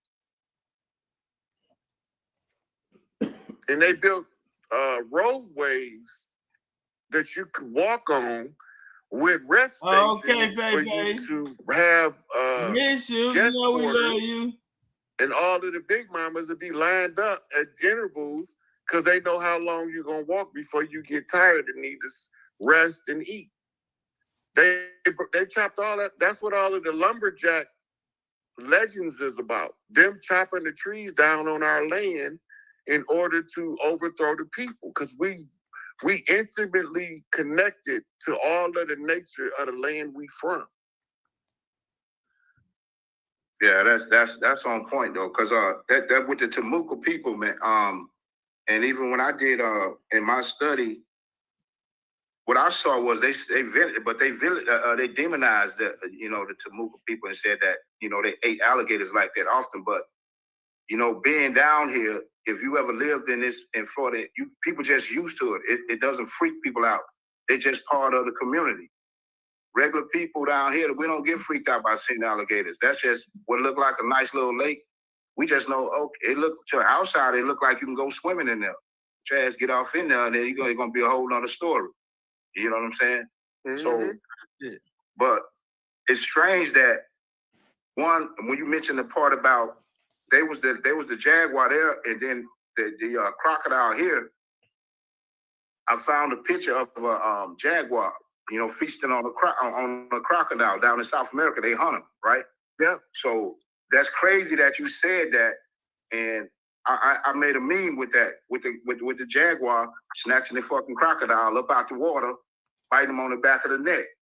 So yeah, that's on point though, fam. That's on point spiritually.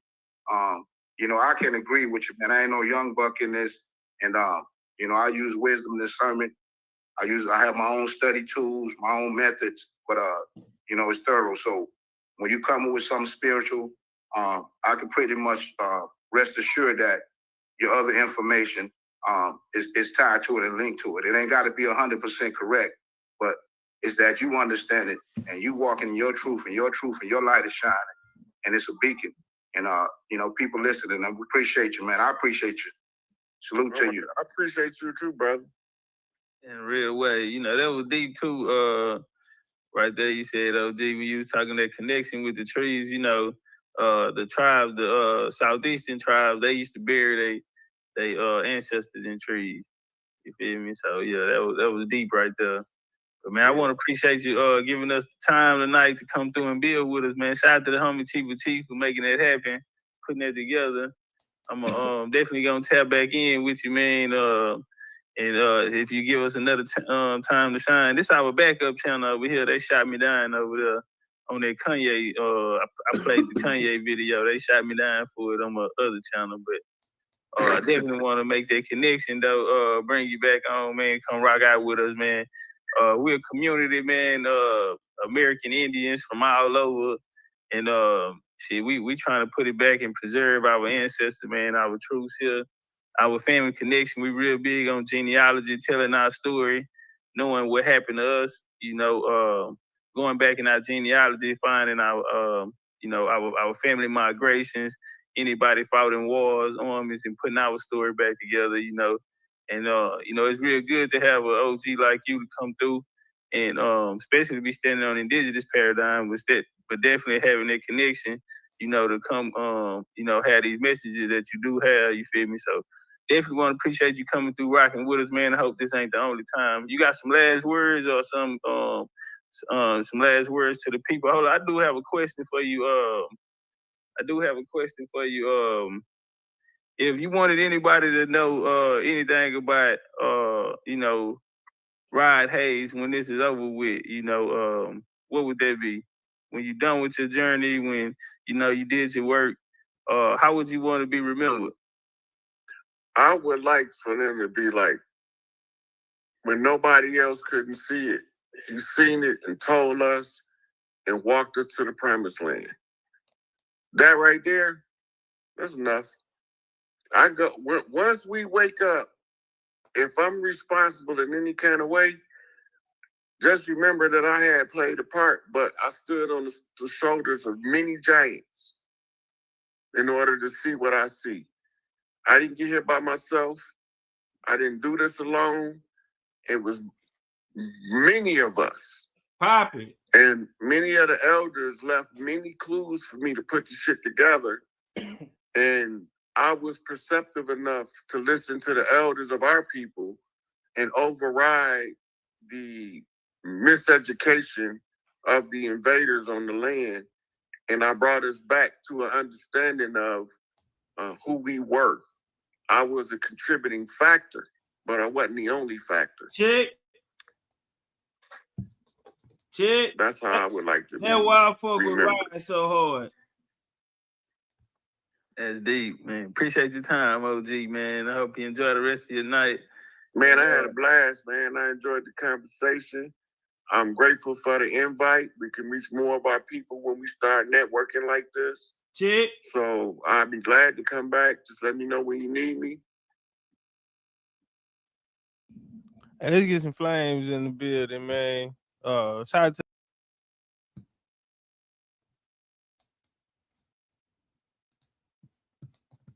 Big Boss. Hey, so hey, if y'all want to do part 2 Sunday, the tickets are pinned at the top.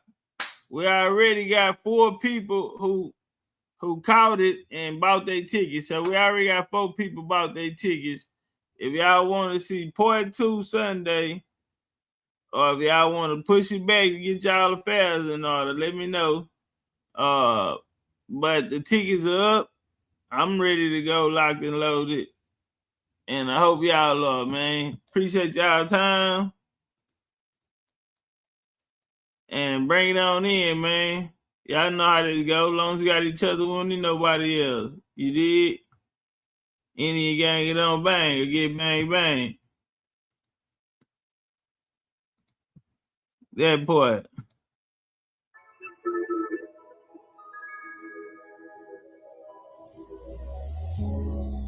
Tell me what you see in me. Gotta be something different. You must be made for me. Patience is nothing. In and out, in and out, in and out. Arguing, trifling, difficult. Let more. I don't know why you love me. Yeah. You got it bad, you got it bad for me, babe. I don't think that I can have this, babe. Nobody else. Nobody else makes me. Nobody else had a clue what I can do, what I can do. Ride my love, ride my trip, ride my dick. Hold on. Slap me up, break them down, fit. Ride my love, let me talk to me. Oh, I got that.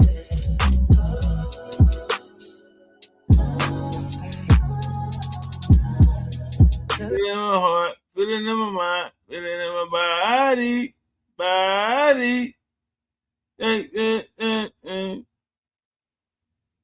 Never fall out of love with you. You.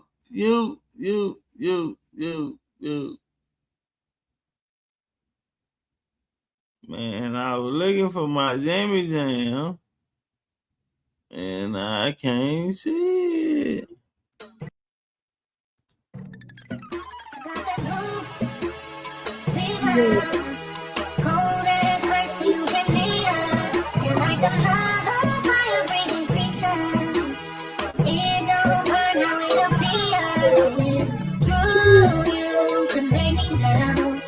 Don't you forget it. Something you felt will never do. For reasons only because you said you did. Feeling in the air, my soul. Dripping everywhere, I'm on. I don't even care as long as you're saying in my brain, I'm on. Whatever you would say, I'm on it. I couldn't care less as long as you're truth. Freedom. Not a flash from displeasure.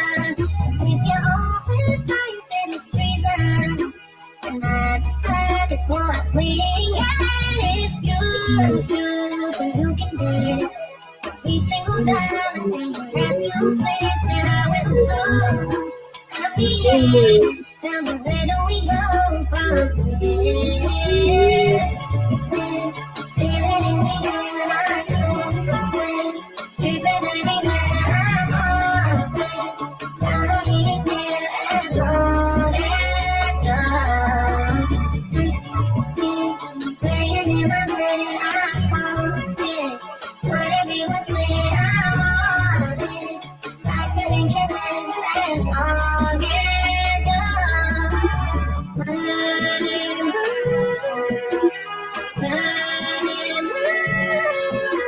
I'm burning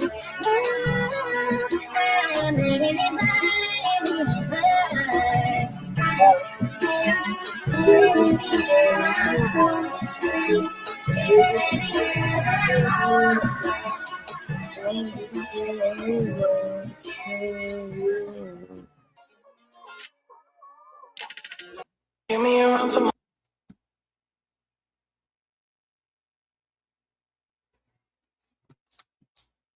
All right, y'all. We're going to end it the Indian way, man. As long as we got each other, we don't need nobody else, man. Execute on 3. Execute on me. 1, 2, 3. Execute. I like that Honduran cigar, the spirits rise. Smoke curling like ancestors whispering in the skies. Dr. Sebi in my left ear saying heal from inside. This ain't no new land, we the ones they try to deny. Before Columbus ever dreamed the ship to steer, we was building mountains, doing rituals with no fear. From Yucatan to Galveston, New Orleans near. That's the triangle of soul, but the map been clear.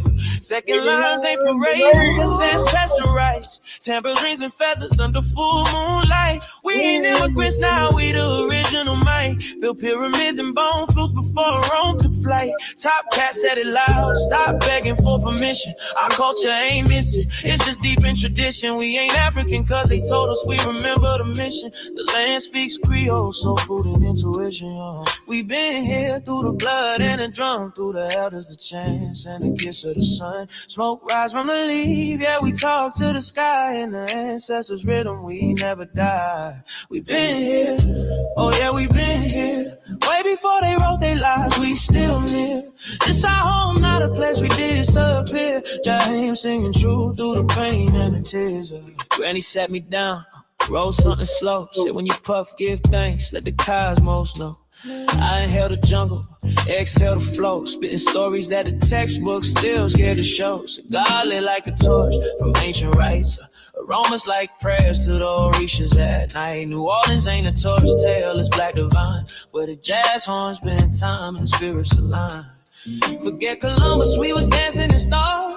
Trading turquoise, dripping culture in bars. Drums talking codes, spirits moving cars. Look close, the past ain't gone, it's just behind these stars. From Congo Square to Trammy porches, we built this land, no need for endorsements. The Mardi Gras beads ain't just for decor. That's soul armor, homie, we was gods before war. We been here through the blood and the drum, through the elders, the chants and the kiss of the sun. Smoke rise from the leaf, yeah, we talk to the sky. In the ancestors' rhythm, we never die. We been here, oh yeah, we been here. Way before they wrote their lives, we still live. This our home, not a place we disappear. Jaheim singing true through the pain and the here, through the blood and the drum, through the elders, the chants and the kiss of the sun. Smoke rise from the leaf, yeah, we talk to the sky. In the ancestors' rhythm, we never die. We been here, oh yeah, we been here. Way before they wrote their lives, we still live. This our home, not a place we disappear. Jaheim singing true through the pain and the tears. We been here, oh yeah, we been here. Way before they wrote their lives, we still live. This our home, not a place we disappear. Hey, hold on, y'all. There's a brother in the chat say, where can he find that song? Let's see if we can help him out. 2 seconds, y'all. Brother said, how can, matter of fact, bring it back. God damn it, bring it back. I like that Honduran cigar, the spirits rise. Smoke curling like ancestors whispering in the skies. Dr. Sebi in my left ear saying heal from inside. This ain't no new land, we the ones they try to deny. Before Columbus ever dreamed the ship to steer, we was building mountains, doing rituals with no fear. From Yucatan to Galveston, New Orleans near. That's the triangle of soul, but the map been clear. Second lines ain't parades, that's ancestral rights. Tambourines and feathers under full moonlight. We ain't immigrants now, we the original mind. Built pyramids and bone flutes before Rome took flight. Topcatz said it loud, stop begging for permission. Our culture ain't missing, it's just deep in tradition. We ain't African cause they told us we remember the mission. The land speaks Creole, soul food and intuition. We been here through the blood and the drum, through the elders, the chants and the kiss of the sun. Smoke rise from the leaf, yeah, we talk to the sky. In the ancestors' rhythm, we never die. We been here, oh yeah, we been here. Way before they wrote their lives, we still live. Hey, for everybody who want to get the song, it's right there in the chat. Y'all can click that link right there. And yeah, click that link, purchase it. and then y'all can download it to your iPhone. Like me, mine is in my phone, is in my Apple playlist. That part. It's our home, not a place we disappear. Jaheim singing true through the pain and the tears. Granny sat me down, roll something slow. Said when you puff, give thanks, let the cosmos know. I inhale the jungle, exhale the flow. Spitting stories that the textbook still scared to show. Cigar lit like a torch from ancient rites. Aromas like prayers to the Orishas at night. New Orleans ain't a tourist tale, it's black divine. Where the jazz horns spend time and the spirits align. Forget Columbus, we was dancing in stars.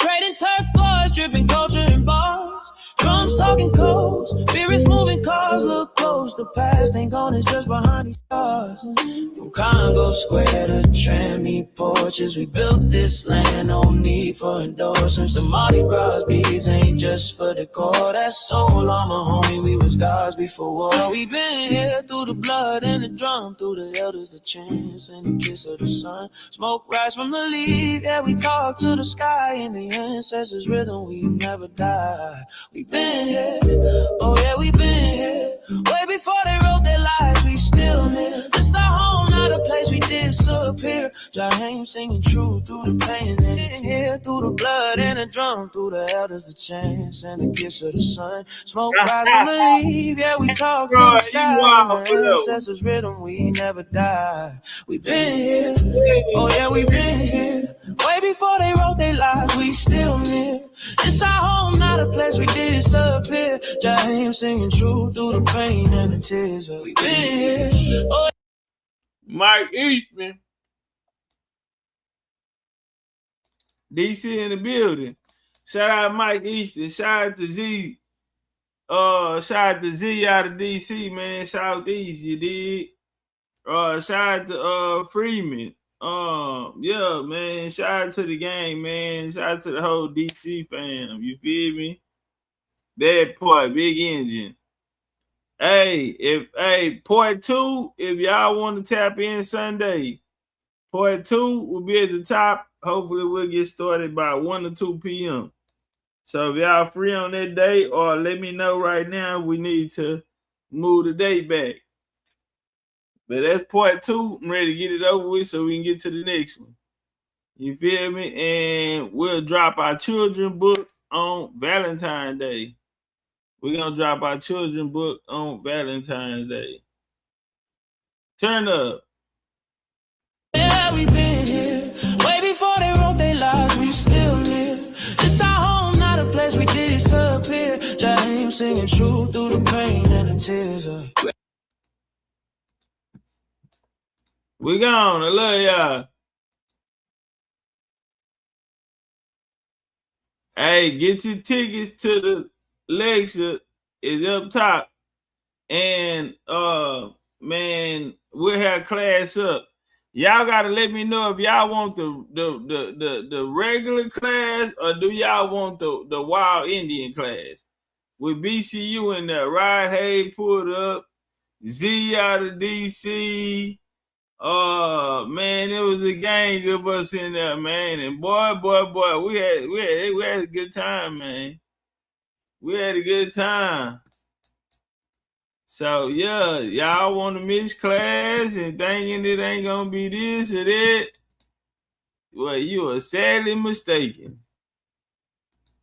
Yeah, we gonna turn up. Ain't that right, wee? That part. We gone.